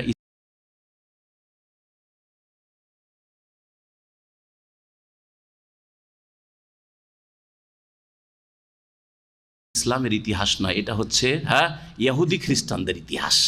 তাদের সভ্যতা যা মুসলিম দেশে গণতন্ত্রের সাথে সাথে এইসব কুফরি আর বেদিনী মতবাদগুলি চাপিয়ে দেওয়া হয়েছে, বা নিজেরাই নিজের কাঁধে চাপিয়ে নিয়েছে যে আমাদেরকে এগুলি ভালো লাগছে, কোরআনী বিধান ভালো লাগে না, রসুলের শাসন ভালো লাগে না, ওমরের শাসন ভালো লাগে না, আমাদেরকে আব্রাহাম লিঙ্কনের শাসন ভালো লাগে। জি, বড়ই দুঃখের বিষয়, যার ফলে আজকে মুসলিম জাতির এই দুরবস্থা। ওয়ান তাজমা বাইনাল উখতাইন, তাই 2 বোনকে একত্রিত করা বিবাহ বন্ধনে, এটা কোরআন দ্বারা প্রমাণিত হারাম। আর আরও 2 শ্রেণীর মহিলাদেরকে বিয়ে করা হারাম, জমা করা একসাথে। তারা হচ্ছে আপনার স্ত্রী এবং তার ফুফু ভাতিজিকে একসাথে রাখা, এটাও হারাম। সহিহ বুখারী সহিহ মুসলিমের হাদিস রয়েছে। এইরকমই আপনার স্ত্রী এবং তার খালা বিয়ে করা। নবী করিম সাল্লাল্লাহু আলাইহি ওয়াসাল্লাম বলেছেন, লা তুজমাউ বাইনাল মারআতি ওয়া আম্মাতিহা ওয়া লা তুজমাউ বাইনাল মারআতি ওয়া খালাতিহা। একত্রিত করা চলবে না স্ত্রী এবং তার ফুফুকে, স্ত্রী এবং তার খালাকে। কিন্তু আপনার স্ত্রী মারা গেছে অথবা স্ত্রীকে তালাক দিয়েছেন, তারপরে তার খালাকে বিয়ে করেন, তার ফুফুকে বিয়ে করেন, কোনো অসুবিধা নেই। যেমন আপনার স্ত্রী মারা গেছে অথবা তালাক হয়েছে, তারপরে যদি অভিভাবকের সম্মতি থাকে তাহলে শালীকে বিয়ে করতে পারেন, কোনো অসুবিধা নেই। কয়টি হইল গণলেন কি? কথা লম্বা হয়ে যাচ্ছে। কয়টা হইল? বৈবাহিক সম্পর্কের কারণে কে কে হারাম গণেননি মনে হয়? কয়টা হয়েছে? 4টা হয়েছে মনে হয়। 4টা হয়েছে না? আবার ফেরত 3টা গণেন। শাশুড়ি, তারপরে আগের স্বামীর ঔরসজাত মেয়ে, যেই স্ত্রীর সাথে সহবাস হয়ে গেছে, 2টো। 3 নম্বর হচ্ছে বৌমা, ছেলের স্ত্রী। আর 4 নম্বর হচ্ছে 2 বোনকে একত্রিত করা, 2 বোনকে একত্রিত করা। কটা হলো? 4টা হলো। 5 নম্বর আল্লাহ উল্লেখ করেছে 5ম পারার প্রথম আয়াতে, ওয়াল মুহসানাতু মিনান নিসা, আর বিবাহিতা মহিলাদের কি বিবাহ করা হারাম হয়েছে। জানো এখানে আছে ওয়া হুরনিমাত আলাইকুমুল মুহসানাতু মিনান নিসা, হে মানুষ তোমাদের উপর হারাম করা হয়েছে বিবাহিতা মহিলাদের কি বিবাহ করা, যার অলরেডি বিয়ে হয়ে আছে, কোথাও বিবাহ বন্ধন আবদ্ধ, এইরকম মহিলাদেরকে বিয়ে করা হারাম। আজকাল এক সেই চরিত্রহীনরা প্রেম করে কারো স্ত্রী নিয়ে উধাও হয়ে যাচ্ছে। তালাক হয়নি, কিছুই হয়নি, বাড়ি থেকে উঠিয়ে নিয়ে কয়েক বাচ্চা, 4, 5, 7 বাচ্চা ছেড়ে দিয়ে পালিয়ে চলে যাচ্ছে। মহিলারা যে আজব মহিলা, এ কোন চরিত্রের মহিলা? জি জি জি জি প্রেম না মানে ডোমজাত। আমাদের ওস্তাদ বলেছিলেন যে প্রীত না মানে, প্রীত মানে বুঝেন তো, মানে প্রেম, প্রীত না মানে ডোমজাত, আর পিয়াস না মানে ধুবি ঘাট, হ্যাঁ, ধোপা কাপড় ধুইছে, ময়লা আবর্জনা পূর্ণ পানি, হ্যাঁ, নোংরা পানি, কিন্তু পিপাসা লেগেছে, আরে উপায় নেই, বাঁচতে হবে, এই পানি খাবো, তাই না? আর নিন্দ না মানে ঝোলি খাট, ঘুম চলে এসছে আর ঘুম থামে না, যেখানে সেখানে এখানে বসে বসে ঘুমাচ্ছেন। যদি খাট যদি ঝোলা হয়ে থাকে, ঢুকেও যান খাটে, তবুও খালি ঘুম আসছে, বিনা বালিশে ঘুম চলে আসছে, তাই না? বিবাহিতা মহিলাদেরকে বিবাহ করা হারাম। এরা কত নাজাইজ কাজ করে, তার সাথে সাথে এক পাপ বহু পাপকে টেনে নিয়ে আসে। একটা নীতিমালা মনে রাখবেন, একটা পাপকে ঢাকার জন্য কয়েক পাপে লিপ্ত হইতে হয়। যখন কারো স্ত্রী আছে, অলরেডি বিবাহ বন্ধনে আছে, তালাক হয়নি, স্বামী মারা যায়নি, ইদ্যত পারা হয়নি, ওকে উঠিয়ে নিয়ে পালিয়ে চলে আসলো, এক হারাম কাজ করলো। তার আগে জেনা করেছে, আর এক হারাম কাজ করেছে। না হলে জেনা না হইলে তো এইভাবে পালিয়ে আসে না কোনো মহিলা, অবশ্যই হ্যাঁ ভোগ করেছে, হারাম ভোগ, আর যার ফলে আর থাকতে পারছে না দুইজনে একে অপরকে ছেড়ে, যার ফলে অন্যের স্ত্রীকে উঠিয়ে নিয়ে চলে আসছে। এর মাধ্যমে কত যে ক্ষয়ক্ষতি করলো, ওই আগের স্বামীর মানহানি করলো, ইজ্জত নষ্ট করলো, ওই ছেলে মেয়েগুলো বড় হয়ে গেল, এই ছেলে অমুক ছেলে না, অমুক মেয়েটা না, ওর মা পালিয়ে গেছিল, হ্যাঁ, সারা জীবন ধরে এরা বেইজ্জতি উঠাইতে হলো, এদেরকে লাঞ্ছিত থাকতে হলো সমাজে, এই অপরাধের কারণে। এই গুনাহগুলি উঠাইতে হবে না, হ্যাঁ, এই পাপগুলো উঠাইতে হবে না। ওই মেয়ের বাপের বংশ, মায়ের বংশ, গোটা বংশের বদনাম, আরে অমুক বংশের মেয়ে 3 ছেলে ছেড়ে পালিয়ে গেছে, হ্যাঁ, প্রেমিকের সাথে, বদনাম নয়? যতদিন বেঁচে থাকবে লাঞ্ছিত সমাজে, মাথাটা উঠাইতে পারছেন না, হ্যাঁ, সুবহানাল্লাহ, কত বড় অপরাধ করলেন। এর সাথে সাথে আরও অপরাধ, কোর্টে যায়, কোর্টে যাওয়ার পরে ব্যাক ডেটে তালাকনামা একটা পাঠিয়ে দেয়, হ্যাঁ, কোর্টে কী করে, আজকে গিয়ে তালাকনামা করে লোক, বলছে যে আর এরাও তো সব ঘুষখোর, হ্যাঁ, যারা কাজী মাজি আছে অথবা যারা উকিল টুকিল আছে, এসব ঘুষখোর অধিকাংশ, ইল্লা মাশাআল্লাহ। তো এরা কি করে, ব্যাগডেট দিয়ে, হ্যাঁ, 3 মাস আগে, কারণ ইদ্যুৎ কাটাইতে হবে, তো ইদ্যুৎ তো দেখাইতে হবে আইনত, সুতরাং বলছে 3 মাস আগে তালাক। এই মহিলা কি করেছে, তালাক পাঠিয়ে দিয়েছে, অথচ তালাক হইলো আজকে, আর সেই দিনই 10 মিনিটের মধ্যে আবার বিয়ে পড়িয়ে দিল তার সাথে। অপরাধের ওপর অপরাধ, অন্যায়ের ওপর অন্যায়, পাপের ওপর পাপ, আল্লাহ পাকের গজবের উপর গজব। 5টা হইল, আর 2টা বলি, যেটা এই আয়াতগুলি থেকেই নেওয়া হয়েছে, আপনাদেরকে পেশ করে দিই যাতে করে না ভুললেন, আর ভুললে তখন আপনারা এই বিষয়গুলি আবার রিভাইজ করে দিতে পারেন। আল্লাহ আবু বকর জাযাইরি রহমতুল্লাহ আলাইহি তার তাফসিরে আইসারুত তাফসিরে তরতিবের সাথে বর্ণনা করেছেন, বায়ানুল মুহাররামাত মিনাল মুসাহারা, বৈবাহিক সম্পর্কের কারণে যেই মহিলারা হারাম, অহুন্না সাবুন আইজান, তারাও 7 প্রকারের, তারাও 7 প্রকারের। জাওজাতুল আব, এক হচ্ছে তার সাথে বাপের স্ত্রী, এখন পর্যন্ত বাপের স্ত্রী এসছে কি আগে, ওয়ালাতানকেও মানা কাহাবা, তাহলে কয়টা হয়ে গেল, 5টার সাথে 6 নম্বর এটা। আচ্ছা, এই সিরিয়ালে বলি, বাপের স্ত্রী, সে বাপ তার সাথে সহবাস করুক আর না করুক, বাপের স্ত্রী মানে সৎমা। উম্মু ইমরাতিহি, স্ত্রীর মা মানে শাশুড়ি 2 নম্বর, হ্যাঁ, সেই স্ত্রীর সাথে সহবাস হোক আর না হোক, শাশুড়ি হওয়া ওই কবুল হলে, আপনি স্ত্রীকে বিয়ে করেছে, তার সাথে আপনার শাশুড়ি আপনার জন্য কি হয়ে গেছে, হারাম হয়ে গেছে, আপনি তার মাহরাম হয়ে গেছেন। বিনতু ইমরাতি ওয়াহিয়া রাবিবা, স্ত্রীর আগের স্বামীর অরসজাত মেয়ে, 3 নম্বর, যেটা রাবিবা বলা হইল 3 নম্বর। 4 নম্বর হচ্ছে আমরাতুল ওয়ালাদ মিনাস সুলবি, ছেলের স্ত্রী মানে বৌমা, 4টা হয়েছে। ছেলের বৌমা, আপনার ছেলে ওই বৌমার সাথে সহবাস হোক আর না হোক, সহবাস না হয়ে তো তালাক দিয়ে, তারপরেও যেমন বললাম, জি। 5 নম্বর হচ্ছে ইবনহু মিনার রাদা, জি, ইবনহু ছেলের বৌমা, আর দুধ ছেলের, হ্যাঁ, স্ত্রী, দুধ ছেলের, এটা হচ্ছে ছেলে নিজের ছেলের স্ত্রী বংশের, আর একটা হচ্ছে দুধ সন্তানের স্ত্রী। আপনার স্ত্রী দুধ পান করিয়েছে একটা ছেলেকে, ওই ছেলে বিয়ে করলো একটা মেয়েকে, বিয়ে করার পরে তালাক দিয়ে দিল, এখন এটা হচ্ছে আপনার দুধ সন্তানের স্ত্রী, বিয়ে করতে পারবেন না। কয় নম্বর হলো এটা, হ্যাঁ, 5 নম্বর হলো। 6 নম্বর ওয়াক্ত ইমরাতিহি মাদামা তুখতুহা, 6 নম্বর হচ্ছে যে স্ত্রীর বোন, স্ত্রীর খালা, স্ত্রীর ফুফু, যতক্ষণ পর্যন্ত স্ত্রী থেকে পৃথক না হয়েছে তালাকের মাধ্যমে অথবা স্ত্রী ইন্তেকালের মাধ্যমে। 7 নম্বর ওয়াল মুহসানাত মিনান নিসা, বিবাহিতা মহিলারা, বিবাহিতা মহিলা যে বিবাহ বন্ধনে আবদ্ধ হচ্ছে, কখনো হালাল নাই, ইল্লা মা মালাকাত আইমানুকুম, আল্লাহ বলবেন তবে যদি তারা, হ্যাঁ, দাসীতে পরিণত হয় বৈধ পন্থায়, এখন দাসীতে কেমন করে পরিণত হয়, এখন এই তাফসির শোনাবো আপনাদেরকে। আগের আয়াতের তাফসির হয়ে গেছে, তাই না? আয়াত নম্বর 23। এখন দেখেন আয়াত নম্বর 24। মহান আল্লাহ বলছেন, ওয়াল মোহসানাত মিনান নিসা। মোহসানাত এহসান শব্দ থেকে, মোহসানাত শব্দটি কি শব্দ থেকে? এহসান, হা সদ নুন এর ধাতু। এই এহসানের কয়েকটি অর্থ হয়, 4টি অর্থ হয়, শুনে রাখেন ভালো করে। আর এই আয়াতে বারবার করে মোহসানাত মোহসানা এক বচন বহু বচন দিয়ে আসবে, কখনো এইটা অর্থ, কখনো ওইটা অর্থ, কখনো ওইটা অর্থ। এই 4টি অর্থই হয়ে থাকে, ক্ষেত্র বিশেষে আপনাকে অর্থ করতে হবে যে কখন কোনটা অর্থ উপযুক্ত হচ্ছে।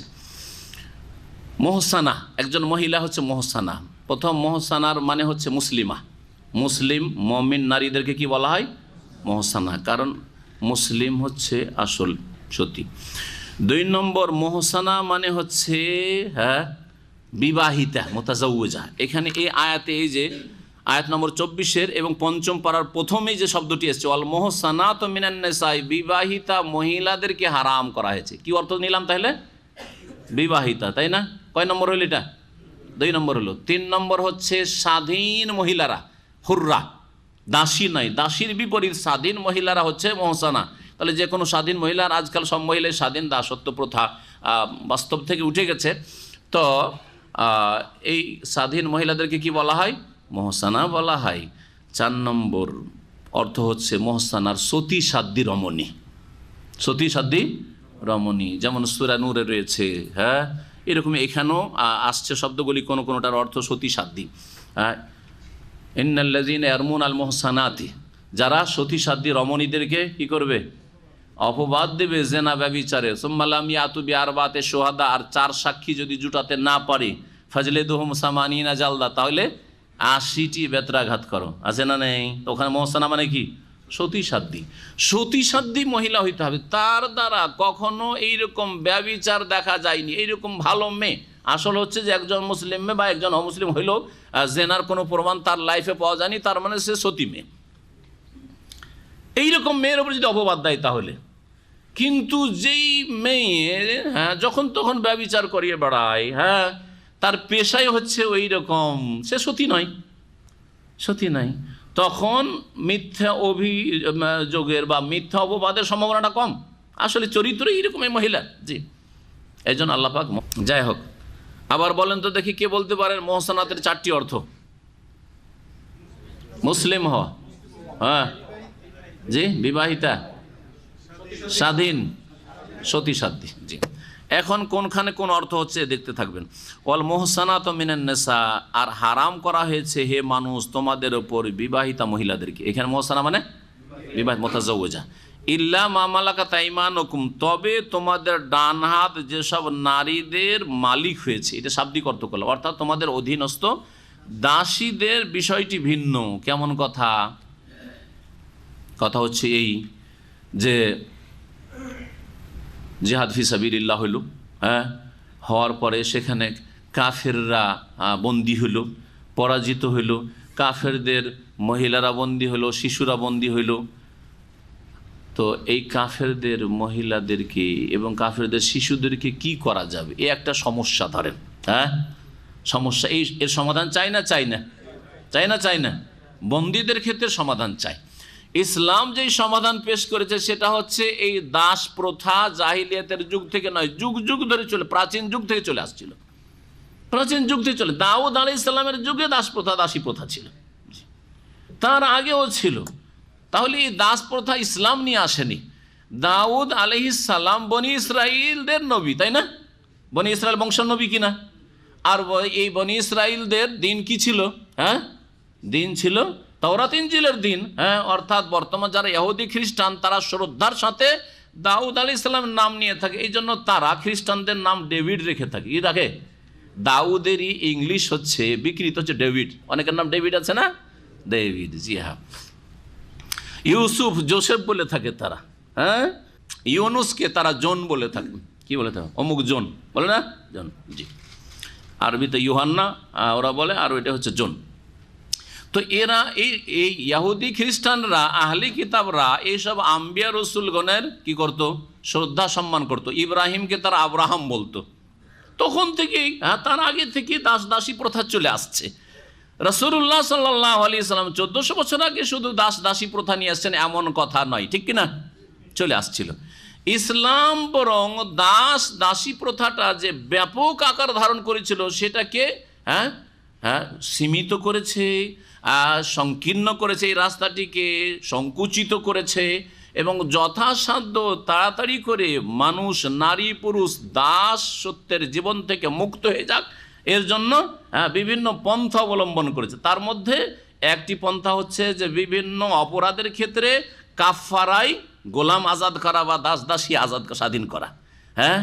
আর একটা হচ্ছে যে দাস দাসীকে স্বাধীন করলে বড় মহাপুরস্কার রয়েছে, বড় নেকি রয়েছে, এইভাবে উৎসাহিত করা। এইসবের মাধ্যমে কি করা হয়েছে?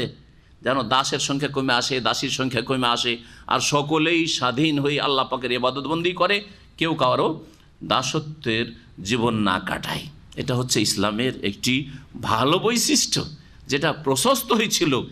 আর তারপরে আরও করা হয়েছে, কোনো স্বাধীন ব্যক্তিকে জেনে শুনে ধরে নেয় আর তাকে দাস দাসী বানাই, তাহলে এত বড় কাবিরা গুনাহ যে আল্লাহ পাক রব্বুল আলামিন তারপর লানত করেছেন এবং তার বিরুদ্ধে বাদী হবেন, তাকে কঠোর শাস্তি দেবেন কিয়ামতের মাঠে। এইভাবে তাহলে কি করা হয়েছে? দাসত্বের প্রথাকে সংকুচিত করা হয়েছে। পক্ষান্তরে জাহিলিয়াতের যুগে আরব মুশরিকরা বা তার আগেও কোথাও সফরে যাচ্ছে আর একটা বড় কাফেলা আছে, দল খুব শক্তিশালী আছে, আর দেখলো যে সামনে কিছু অল্প স্বল্প লোক পড়ে গেল, ওদেরকে মেরে ধরে বেঁধে নিয়ে চলে আসলো, বাড়ি নিয়ে আসার বলছে এগুলো আমাদের দাস দাসী, গায়ের জোরে দাস দাসী বানাইতো। এগুলো ইসলামে এটাকে কি করা হয়েছে? কঠোরভাবে হারাম করা হয়েছে। এইভাবে তাহলে দাস প্রথাকে ইসলাম রাখতে চায় না শেষ করতে চায়? শেষ করতে চাই, কিন্তু এটি একটি অগতির গতি সমাধান, একটি বড় সমস্যার সমাধান। সেটা কি? এই বিষয়গুলি না বোঝার কারণে ইসলামের শত্রুরা অনেক সময় প্রশ্ন করে, তখন তার উত্তর অনেক আলেম সমাজও দিতে পারে না, কারণ এসব পড়াশোনা না করলে, এসব যুক্তিগুলি না জানা থাকলে কি করে জবাব দিবে?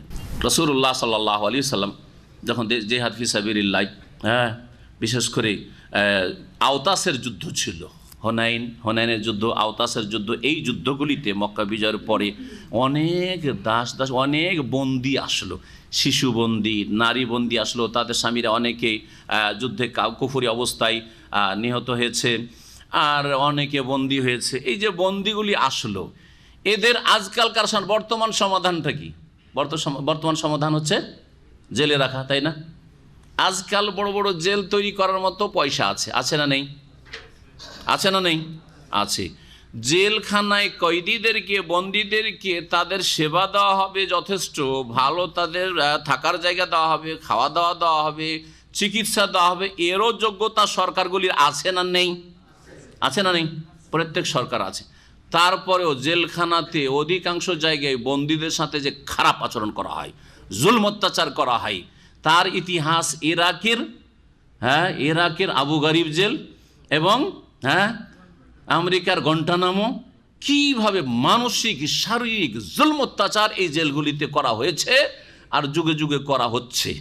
মানুষকে মানুষই মনে করা হচ্ছে না। যদি এই ইতিহাসগুলি পড়েন তো আপনি সুবহানাল্লাহ, কত যে কষ্ট পাবেন। এই জুলম অত্যাচার হচ্ছে। নবী করিম সাল্লাল্লাহু আলাইহি সাল্লামের জামানায় যখন এই বন্দীরা আসলো অনেক সংখ্যায়, তখন এটি একটি বড় সমস্যার সমাধান।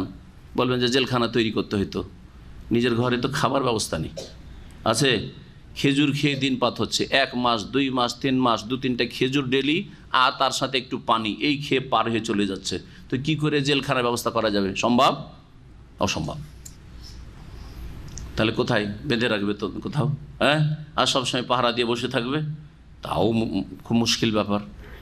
এর জন্য সহজ পন্থা হচ্ছে যে দাসত্বের প্রথা আগে থেকে চলে আসছে, আর যারা মুজাহিদিন আল্লাহর রাস্তায় জিহাদ ফি সাবিলিল্লাহ করেছে, রক্ত দেওয়ার জন্য প্রস্তুত হয়ে এসছে, জানমাল দিয়ে শরিক হয়েছে আল্লাহর দিনকে শক্তিশালী করার জন্য, এই সব যোদ্ধা মুজাহিদদের মাঝে এগুলিকে যিনি ইমামুল মুসলিমিন হবেন, খলিফাতুল মুসলিমিন হবেন, আর সবচেয়ে বড় খলিফাতুল মুসলিমিন প্রিয় নবী মুহাম্মদ রাসূলুল্লাহ সাল্লাল্লাহু আলাইহি ওয়াসাল্লাম কী করলেন?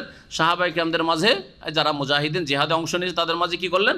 ভাগ বন্টন করে দিয়ে দিলেন যে অমুক তুমি এই দাসকে নিয়ে, এই লোকটিকে, এই বন্দীকে নিয়ে যাও, তোমার দাস এটা। এই লোক তুমি এই মহিলাকে নিয়ে যাও, এটি তোমার দাসী। এইভাবে ভাগ করে দেওয়া হলো। প্রত্যেক বাড়িতে একটা করে দাস অথবা দাসী আসলো। বাড়িতে আমার 2-4-5 জন ছেলে মেয়েকে খাওয়ানোর সাথে সাথে তাদের সেবা শুশ্রূষা দেওয়ার সাথে সাথে এই দাস দাসীর সেবা দেওয়ার ক্ষমতা আছে না নেই? থাকার জায়গা দেওয়ার ক্ষমতা আছে না নেই? আছে, ঠিক কিনা? এইভাবে তাদেরকে সম্মানজনক একটা জীবন দেওয়া হলো। তবে একটি বিধান হচ্ছে দাসত্বের, যে যা উপার্জন করবে এই দাস, সেই উপার্জনের মালিক তা ব্যক্তি মালিকানা থাকবে না, বরং তার মালিক কি হবে? মনিব, যে মালিক সে হয়ে যাবে। আর দাসী যদি হয়, আর একটি বিধান হইল, দাসীগুলিকে যদি এমনিতে ছেড়ে দেওয়া হয়, ওদের জন্য যে প্রয়োজন রয়েছে, চাহিদা আছে, সেটা পূরণ না করা হয়, তাহলে ব্যভিচার সমাজে ছড়িয়ে যাওয়ার আশঙ্কা আছে না নেই? স্বামী কুফরি অবস্থায়, জেহাদে অথবা যেভাবে হোক বন্দী হোক, সেও কোথাও চলে গেছে, আর এই মহিলার যদি যৌন চাহিদা যেটা রয়েছে সেটা যদি বৈধভাবে পূরণ না হয়, তাহলে সমাজে ব্যাপক হারে জেনা ছড়াবে না? ছড়াবে না? কারণ বিবাহিতা মহিলা যদি স্বামী না পায়, তাহলে জেনার সম্ভাবনা আরও বেশি, ঠিক কিনা? তখন আল্লাহ রাব্বুল আলামিন এই বন্দী মহিলাদের জন্য যেই বিধান দান করলেন, সেটা হচ্ছে যে আগের স্বামীর ঘর থেকে সে বন্দী হয়ে এসছে, সুতরাং এর পেটে আগে থেকে বাচ্চা ধরে আছে কিনা একটা যে সম্ভাবনা আছে, এই সম্ভাবনা যাতে করে দূর হয়ে যায়, সেজন্য এক মাস কি করতে হবে? ইদ্যত কাটাতে হবে। ইস্তেবরায়ে রাহিম, জরায়ুতে কোনো বাচ্চা গর্ভধারণ করেনি এটা নিশ্চিত হইতে হবে। নিশ্চিত যখন একটা মাসিকের মাধ্যমে মাসিক হয়ে গেল, তার মানে পেটে বাচ্চা নেই। যখন নিশ্চিত হয়ে গেল, তখন ওই মনিবের জন্য, শুধু মনিবের জন্য, একাধিক লোকের জন্য না, যে মনিব তার জন্য, অথবা মনিব যা কাউকে যদি দান করে দেয়, যে আমার দাসী কিন্তু আমি এটা রাখলাম না, আপনাকে দান করে দিলাম, যাকে দান করলো তার জন্য, একজনের জন্য শুধু, তখন তার সাথে স্ত্রীর মতো মেলামেশা করা, সহবাস করা, এবং স্ত্রীর পেট থেকে যেমন সন্তান গ্রহণ করা হয়, ছেলে মেয়ে না হয়, তেমনই দাসীর পেট থেকে ছেলে মেয়ে গ্রহণ করতে চাইলে গ্রহণ করা, সব কিছু শরীয়তে কি করা হয়েছে? জায়েজ করা হয়েছে।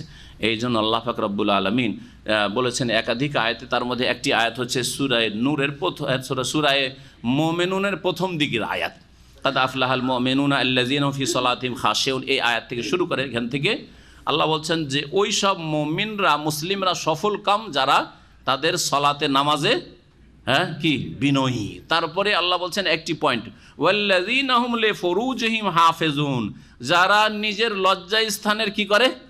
হেফাজত করে, সুরক্ষা করে। ইল্লা আলা আজওয়াজিহিম, লজ্জা স্থানের আসল হচ্ছে কি করতে হবে? সুরক্ষা করতে হবে। লজ্জা স্থানের নারী পুরুষকে কি করতে হবে? সুরক্ষা করতে হবে। তার মানে লজ্জা স্থানকে কোথাও ব্যবহার করা যাবে না, হচ্ছে আল্লাহ পাকের আসল বিধান। একমাত্র দুটো ক্ষেত্রে, ইল্লা আলা আজওয়াজিহিম আও মা মালাকাত আইমানুহুম, একমাত্র স্ত্রীর সাথে যৌন সম্পর্ক করতে পারো, আজওয়াজ তোমাদের স্ত্রীরা, আর স্ত্রীরা স্বামীর সাথে, ঠিক না? এক। 2 নম্বর হচ্ছে আওমা মালাকাত আইমানুহুম, অথবা পুরুষরা যদি তাদের কাছে দাসী থাকে, তাদের ডান হাত কোনো নারীর লিগ্যালভাবে, বৈধভাবে, শরীয়ত সম্মত মালিক হয়ে থাকে, অবৈধভাবে না। একটা কাজের মেয়ে নিয়ে আসলো আর সেটাকে দাসী হিসাবে ব্যবহার করা শুরু করলো, চাকরানির সাথে, কাজের মেয়ের সাথে যে করতে লাগলো, না, হারাম, হারাম। এরা হচ্ছে স্বাধীন মহিলা, যারা কাজের জন্য দেশে কাজ করে, কাজের মেয়ে বাড়ির বুয়া, অথবা বিদেশে যারা খাদেমা আসে, এরা হচ্ছে স্বাধীন মহিলা। এদের সাথে সহবাস, এটা সহবাস না, এটা হচ্ছে জেনা, কাবিরা গুনহা। আল্লাহ পাক এদেরকে লাঞ্ছিত করবেন যারা এইরকম অপরাধে লিপ্ত হয়। এইরকম এক শ্রেণীর জাহেল মূর্খ আছে, মনে করে যে আমি যেহেতু একে মাসিক বেতন দিচ্ছি, মনে হয় এটা আমার দাসী হয়ে গেছে। এরা মূর্খ, জাহেল মূর্খ, আল্লাহর দিন জানেও না আর মানেও না, পালনও করে না। কি বললাম? ইল্লা মা মালাকা ইল্লা আলা আজওয়াজিহিম, স্ত্রী কাছে আপনি আপনার যৌন চাহিদা পূরণ করতে পারেন। আর কোথায় পূরণ করবেন? যদি দাস প্রথা থাকে আর বৈধভাবে আপনার কোনো মহিলা দাসী হয়ে থাকে, তাহলে মনিবের জন্য ওই মহিলা হালাল। কখন হালাল? যখন আসলো তার আগের স্বামী বা স্বামী নেই, অবিবাহিতাই বলছে, এক মাসিক দেখে নিতে হবে যে এর মাসিক হচ্ছে কি হচ্ছে না। মাসিক হয়ে যখন ক্লিয়ার হয়ে গেল যে এর পেটে বাচ্চা নেই, তখন তার সাথে তার মনিব সহবাস করতে পারবে। কোনো মহিলা যদি মালিক হয়, মহিলা হচ্ছে মালিক, মনিব, আর পুরুষ হচ্ছে দাস, তাহলে এই ক্ষেত্রে স্বাধীন মহিলা কি দাসের সাথে মিলিত হইতে পারবে? না, পারবে না, এটা পারবে না, জি ওটা পারবে না, কারণ সে হচ্ছে স্বাধীন মহিলা। সুতরাং স্বাধীন মহিলা সে বিবাহ বসবে, সে তার দাস থেকে কাজ নিতে পারবে, দাসের যে আয় উপার্জন আছে সেটার মালিক হবে, কিন্তু তার সাথে তার মেলামেশা সহবাস হারাম, এটা জায়েজ নয়। কিন্তু পুরুষ ব্যক্তি তার দাসীর সাথে সহবাস করতে পারে, এটা হচ্ছে শরীয়তের বিধান। এই বিধান রহিত হয়ে গেছে না আছে? আছে, শরীয়তের বিধানে আছে, ভালো করে জানেন, শরীয়তের বিধানে আছে, বাস্তবের নেই। বাস্তবের নেই মানে যেহেতু দাসী আসার দুটো রাস্তা, দাস দাসী হওয়ার, দাস প্রথা চালু থাকার রাস্তা কয়টা? দুটা। একটা হচ্ছে জিহাদ ফি সাবিল, আল্লাহ রাস্তায় জিহাদ হইল, তারপরে বন্দী হয়ে আসলো পুরুষ নারীরা, ওদেরকে দাস দাসীতে পরিণত করা হইলো, আর ইচ্ছা মতো যেটা আমি নেব, যেটা পছন্দ সেটা নেব, না, যিনি শাসক হবেন, যিনি খলিফা হবেন তিনি ভাগ করে দেবেন, অথবা যিনি জিহাদের কমান্ডার হবেন তিনি ভাগ করে দেবেন, যিনি সরকারি স্থলাভিষিক্ত তিনি। এটা হচ্ছে একটা রাস্তা। আর একটা রাস্তা হচ্ছে যে কিছু কিছু বংশ ছিল যারা যুগ যুগ ধরে, শত শত বছর ধরে দাস বংশ, দাস বংশ থেকে দাসী জন্মিবে, দাস জন্মিবে, স্বাধীন হবে না। এটা হচ্ছে এক শরীয়তের বিধান। অর্থাৎ কারো দাদা দাসত্বে পরিণত হয়েছিল, কারো দাদা কোনো ব্যক্তির কি হয়েছিল? দাস হয়েছিল, বা বাবা দাস হয়েছিল, তারপরে ওর ছেলে বা নাতিরা আছে, গোটা যে বংশটা আছে সব, যা আগামী প্রজন্ম হবে এরা কি হবে? সকলেই দাস অথবা দাসী হবে। এখন এরা যখন দাস দাসী, আর ওদের মালিক কোনো এক মনিব আছে, ওই মনিব নিজের কাছে না রেখে বিক্রি করে দিল, অথবা জিহাদ ফি সাবিলিল্লাহতে আমিরুল মুমিনিনের পক্ষ থেকে যে দাসী পেল, দাস পেল, সেটাকে অন্যের কাছে বিক্রি করে দিল, ভাই আমি রাখবো না, আমার টাকার প্রয়োজন। আর আপনি জিহাদে অংশ নেননি, অথবা ওই দ্বিতীয় তরিকাতে আপনি দাস বংশের একটা কোনো দাসকে অথবা দাসীকে ক্রয় করে নিলেন, কারণ দাস দাসীদের কেনা বেচা, দাস দাসীদের কেনা বেচা শরীয়তে বৈধ। এই দুটো রাস্তা হচ্ছে দাস দাসী হওয়ার কোনো মানুষের, এছাড়া তৃতীয় কোনো রাস্তা নেই, এছাড়া তৃতীয় কোনো রাস্তা নেই। যেমন গায়ের জোরে কাউকে উঠিয়ে নিয়ে চলে যাওয়া হইল, আর গিয়ে তাদেরকে দাস দাসীতে পরিণত করা হইলে জায়েজ নয়। যেমন আফ্রিকার কালোদেরকে জবরদস্তি করে শ্বেতাঙ্গরা ধরে নিয়ে গিয়ে আটলান্টিক পার করে আমেরিকা নিয়ে গিয়ে এদেরকে দাস দাসীতে পরিণত করেছিল। তাদের রাস্তায় বহু লোকেরা মারাও গেছে, আর যারা সেখানে পৌঁছে তাদেরকে দাস দাসী বানানো হয়েছে একযুগে জুলম অত্যাচার করে। নবী সাল্লাল্লাহু আলাইহি ওয়াসাল্লাম লান আল্লাহু মান আব্বাদা মুহাররান, আল্লাহর লানত অভিশাপ রয়েছে ওই ব্যক্তির ওপর যেই ব্যক্তি কোনো স্বাধীন ব্যক্তিকে গোলাম দাস দাসীতে পরিণত করে। আশা করি দাস দাসীর বিষয়টি বুঝতে পেরেছেন, তাই না?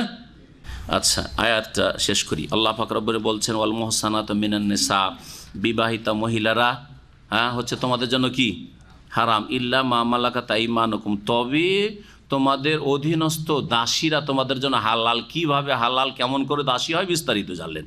কিতাব আল্লাহ আলাইকুম, মানে আল্লাহর পক্ষ থেকে তোমাদের প্রতি এই বিধান। কিতাব আল্লাহ মানে মাকতুবুল্লাহ, আল্লাহর এই হচ্ছে বিধান তোমাদের জন্য। ওয়া ওহিল্লা লাকুম মা ওয়ারা আযালিকুম, এই যে 7, 7, 14 আর দুধের সম্পর্কের জন্য কিছু মহিলা হারাম, এইসব বলার পর আল্লাহ বলছেন এছাড়া যত মহিলারা পৃথিবীতে আছে সব তোমাদের জন্য কি হালাল। হালাল বেশি না হারাম বেশি?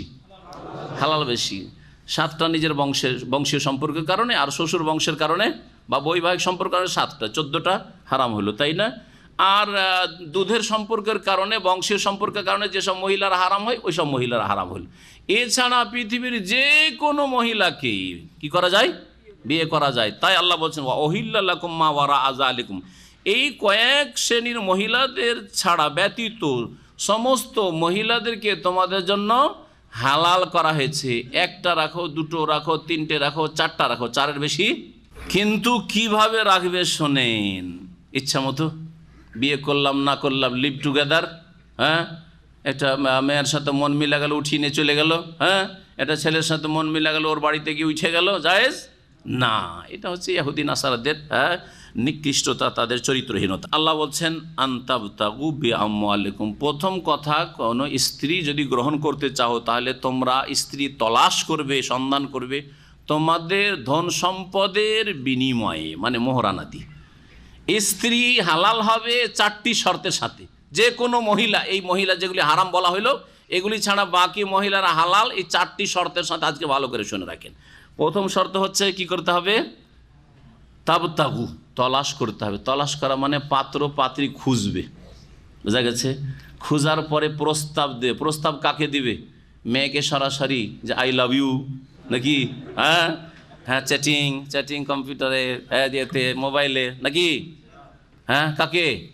মেয়ের অভিভাবককে, যে আপনার মেয়েকে বিয়ে করতে চায়, আপনার বোনকে বিয়ে করতে চায় ইত্যাদি। জি হ্যাঁ, অভিভাবককে পয়গাম দেবে সাহসিকতার সাথে। আর এইরকম চোরের মতো আর চরিত্রহীন লুচ্চার মতো নয়। জি, এসব সম্পর্ক হারাম। পয়গাম দিবে, প্রস্তাব দেবে। প্রস্তাবে যদি সম্মতি হয়ে যায় তাহলে মেয়ে পক্ষের সম্মতি, ওলির অভিভাবকের সম্মতি লাগবে মেয়ের অভিভাবকের, আর ছেলের সম্মতি লাগবে। যখন সম্মতি হয়ে গেল তখন দুই পক্ষ থেকে কী হবে? ইজাব এবং কবুল হবে। ইজাবের সংজ্ঞা কি আর কবুলের সংজ্ঞা কি শুনে নেন। ইজাব মানে হচ্ছে মেয়ের বাবার প্রস্তাব, যে আমার মেয়ে তোমাকে দিতে প্রস্তুত, আমার মেয়ে তোমার সাথে বিয়ে দিলাম। জাওয়াজতুকা ইবনাতি, যেমন আরবিতে আমার মেয়ে তোমাকে বিবাহে দিলাম। ছেলে কি করবে? কবুল করবে, বলে আমি কাবেল, তো আমি কবুল করলাম, গ্রহণ করলাম। ইজাব কবুল এর নাম হচ্ছে ইজাব কবুল। এই একটা তাবতাগুর থেকে ইস্তেমবাত হলো। বেআমওয়ালিকুম, ধন সম্পদের বিনিময়ে, মানে মোহরানা দিতে হবে। দ্বিতীয় শর্ত, হালাল কখন হবে? মোহরানা দিতে হবে। ধার্য করে কিয়ামত পর্যন্ত রেখে দিলে হবে না, যে এখন দেবো না, কিয়ামতের মাঠে নেকি দেবো স্ত্রীকে, চলবে? আজকাল তো এই অবস্থা। হ্যাঁ, বাকি আর বাকি দিয়ে ফাঁকি, দুনিয়াতে ফাঁকি, আখেরাতে ফাঁসি, বুঝছেন? আখেরাতে ফাঁসবেন। জি, নগদ মোহর হচ্ছে সুন্নতি তরিকা। ধার মোহর ফোকাহারা জায়েজ বলেছেন, কিন্তু সাহাবারা কেউ ধার মোহরে বিয়ে করতেন না। আমার কাছে এরকম একটিও প্রমাণ নেই। কারো কাছে প্রমাণ থাকে আর যদি দিতে পারে তো আমি তার কাছ থেকে এলেম শিখবো, ওস্তাদ জেনে নেবো, কিন্তু আজ পর্যন্ত জানি না। ফোকাহারা জায়েজ করেছেন, সব কিছুতে ধার খরচ যখন চলে তখন মোহরেও ধার চলে। এটা হচ্ছে ফেকার মাসলা। কিন্তু কোরআনে হাদিসের সুন্নতি তরিকা হচ্ছে বেআমওয়ালিক, পয়সা দিয়ে এসো আর মেয়ে উঠিয়ে নিয়ে এসো। এর উল্টা ভারত, বাংলাদেশ, পাকিস্তানের বেদিনরা কি করেছে? এই মেয়ের বাবা পয়সা নিয়ে আসো বের করে, আর তোমার মেয়েকেও বের করে দাও, যৌতুক দাও আর তোমার মেয়ে দাও। কোরআন বিরোধিতা, কোরআন বিরোধী, যার ফলে আল্লাহ পাকের আযাব গজব, বালা মুসিবত, পারিবারিক শান্তি নেই, স্ত্রী বাড়ি থেকে উদা হয়ে যাচ্ছে, অথবা আত্মহত্যা করে দিচ্ছে, যখন চাপ সৃষ্টি হচ্ছে আত্মহত্যা করে দিচ্ছে, অশান্তির শেষ নেই। আর এই জিন্দগিতে বরকত নেই। যেই ব্যক্তি শ্বশুরের নাজায়েজ পয়সা নিয়ে খাবে এই যৌতুক, কখনো বরকত হবে না। মোহরানা আর কি করতে হবে? ইজাব কবুল। 2 নম্বর হচ্ছে যে মোহসেনিন গায়রা মুসাফিহিন, তোমার বৈবাহিক সম্পর্কের মাধ্যমে স্থায়ীভাবে রাখবো। উদ্দেশ্য হচ্ছে কি? মোহসেনিন মানে এখানে মোতাজাউজিন, মোহসেনিন, বা এখানে হচ্ছে সতী মোহসেনিন, তুমি সচ্চরিত্রবান হবে, সচ্চরিত্রের অধিকারী হবে। অর্থাৎ ওর সাথে গোপন সম্পর্ক, প্রেম সম্পর্ক হয়ে গেছে এইরকম অবৈধ না, না না। উদ্দেশ্য হবে নিজের চরিত্র গঠন করা, এবং সেটা হবে বৈবাহিক সম্পর্কের মাধ্যমে। মোহসেনিন, বিবাহ করার মাধ্যমে তুমি সচ্চরিত্র এটা প্রমাণ করবে। তাহলে কি করতে হবে? স্থায়ীভাবে বিবাহের নিয়ত করতে হবে, যে আমি এই মেয়েটিকে যে বিয়ে করলাম একে আমি চিরকাল যথাসাধ্য রাখবো। যদি এইরকম কোনো দুর্দিন না আসে যাতে তালাক দিতে বাধ্য হই, অথবা সে তালাক নিতে বাধ্য হয়, তো আসল হচ্ছে যে আমি নিয়ত করেছি কি একে চিরকাল আমার সঙ্গে রাখবো। যদি নিয়ত করেন যে বিদেশে আছি, একটা ফিলিপিনো মেয়ে পাচ্ছি, আর এখানে তো যুবক মানুষ, যাকে বিয়েটা করেই ফেলি, আর যখন আমি দেশে যাব তখন বলবো যে টাটা বাই বাই, বা ও যখন দেশে যাবে ও মানিলা চলে যাবে, আমি ঢাকা চলে যাব, জায়েজ? হারাম। 3য় শর্ত, যাকে বিয়ে করবেন স্থায়ীভাবে তার সাথে সংসার করবেন। বিয়ে করেছি, বিদেশি মেয়েকে বিয়ে করেছি, ওকে আমি আমার দেশে নিয়ে যাব, অথবা তার দেশে আমি চলে যাব, জায়েজ। এই নিয়ত থাকতে হবে, বোঝা গেছে না? 4র্থ শর্ত হচ্ছে যে অবৈধ সম্পর্ক যেন না হয়, অবৈধ সম্পর্ক যেন গোপনে গোপনে ব্যভিচার এইরকম যেন না, এইরকম সম্পর্ক নয়, হ্যাঁ, বরং স্থায়ীভাবে পাক পবিত্র চরিত্র নিয়ে বিয়ে করে থাকতে হবে। আল্লাহ পাক বলছেন গায়রা মুসাফিহিন, তোমরা ব্যভিচারকারী হবে না। ফামাস্তামতাতুম বিহি মিনহুন্না, নারীদের মধ্য থেকে যাকে তোমরা উপভোগ করবে, ফাআতুহুন্না উজুরাহুন্না ফারিজা, তার নির্ধারিত মোহর দিয়ে দাও। উজুর মানে মোহর, আর ফারিজা মানে নির্ধারিত, যা নির্ধারণ করেছো, ধার্য করেছো এত টাকা মোহর, সেটা দিয়ে দাও। ওয়ালা জুনাহ আলাইকুম ফিমা তারাদাইতুম মিন বাদিল ফারিদা, তাহলে বোঝা গেল যে মোহর ধার্য করতে হবে। আর কেউ যদি মোহর ধার্য না করে তো মাহারে মিসল মানে ওই বংশে যেই হার আছে মোহরের, সেই মোহর দিতে হবে। ফুকাহারা বলেছেন মোহর ধার্য করে দেওয়ার পরে, মোহর মেয়েটিকে দিয়ে দিলে, তোমার স্ত্রীকে দিয়ে দিলে, দিয়ে দেওয়ার পরে স্ত্রী যদি বলে যে টাকাটা তুমি রাখো না, তোমার ব্যাংকে রাখো, অথবা টাকাটা তুমি নিজের সংসারে লাগাও, জায়েজ। কিছু অংশ চলো, তুমি 1 লাখ টাকা দিয়েছো, 50,000 তোমাকে দিয়ে দিলাম, আমার কাছে 50,000 থাক, জায়েজ। কিছু যদি পরে ছেড়ে দেয় সেটা আলাদা কথা, কিন্তু তোমাকে পেমেন্ট করতে হবে, দিতে হবে। আল্লাহ বলছেন ওয়ালা জুনাহ আলাইকুম, তোমাদের কোনো গুনাহ হবে না, ফিমা তারাজাইতুম, পরস্পর যদি তোমরা সম্মত হয়ে যাও, মিমবাদিল ফারিজা, মোহর ধার্য করার পরে, যে কিছু ছেড়ে দেব, কিছু দেব, কিছু দেব না, আর ও কিছু নেব, কিছু নেব না, দেব না নয়, কিছু নেব, কিছু নেব না। যার হক সে এই প্রস্তাব পেশ করলো যে আমার এত টাকা লাগবে না, তুমি এতটা দাও, এতটা না দিলেও চলবে, বা যে দিয়েছিলে তুমি কিছুটা ফিরিয়ে নাও, সংসারে লাগাও, জায়েজ আছে সম্মতির সাথে হলে। কিন্তু চাপ সৃষ্টি করেন, ইশারা ইঙ্গিতে, পরোক্ষ অথবা প্রত্যক্ষ, যেন চাপ সৃষ্টি না হয়। আপনার স্ত্রী টাকাটা নিজের কাছে রেখেছে, সেই জন্য তার মানসিক নির্যাতন চলছে, অথবা শারীরিক নির্যাতন চলছে, ভাষা আপনি খারাপ ব্যবহার করছেন, তাকে আপনি শক্ত দৃষ্টিতে দেখছেন, কিন্তু যখন টাকা পেয়ে গেছেন খুব খুশি, এইরকম যেন না হয়। এটা হচ্ছে জুলম, অত্যাচার। আল্লাহ পাক বলছেন ইন্নাল্লাহ কানা আলিমান হাকিমান, নিশ্চয়ই আল্লাহ রাব্বুল আলামিন বিজ্ঞানময়, আলিমান মানে সর্বজ্ঞ, সব কিছু জানেন, হাকিমান মানে প্রজ্ঞাবান বা বিজ্ঞানময়। এখানে আজকে তাফসীর শেষ করছি। আল্লাহ পাক যেন দিন বুঝার তৌফিক দান করেন এবং দিন অনুযায়ী চলার তৌফিক দান করেন। সাল্লাল্লাহু আলাইহি ওয়া সাল্লাম নবিয়ানা মুহাম্মদ ওয়া আলা আলিহি ওয়া সাহবিহি আজমাইন।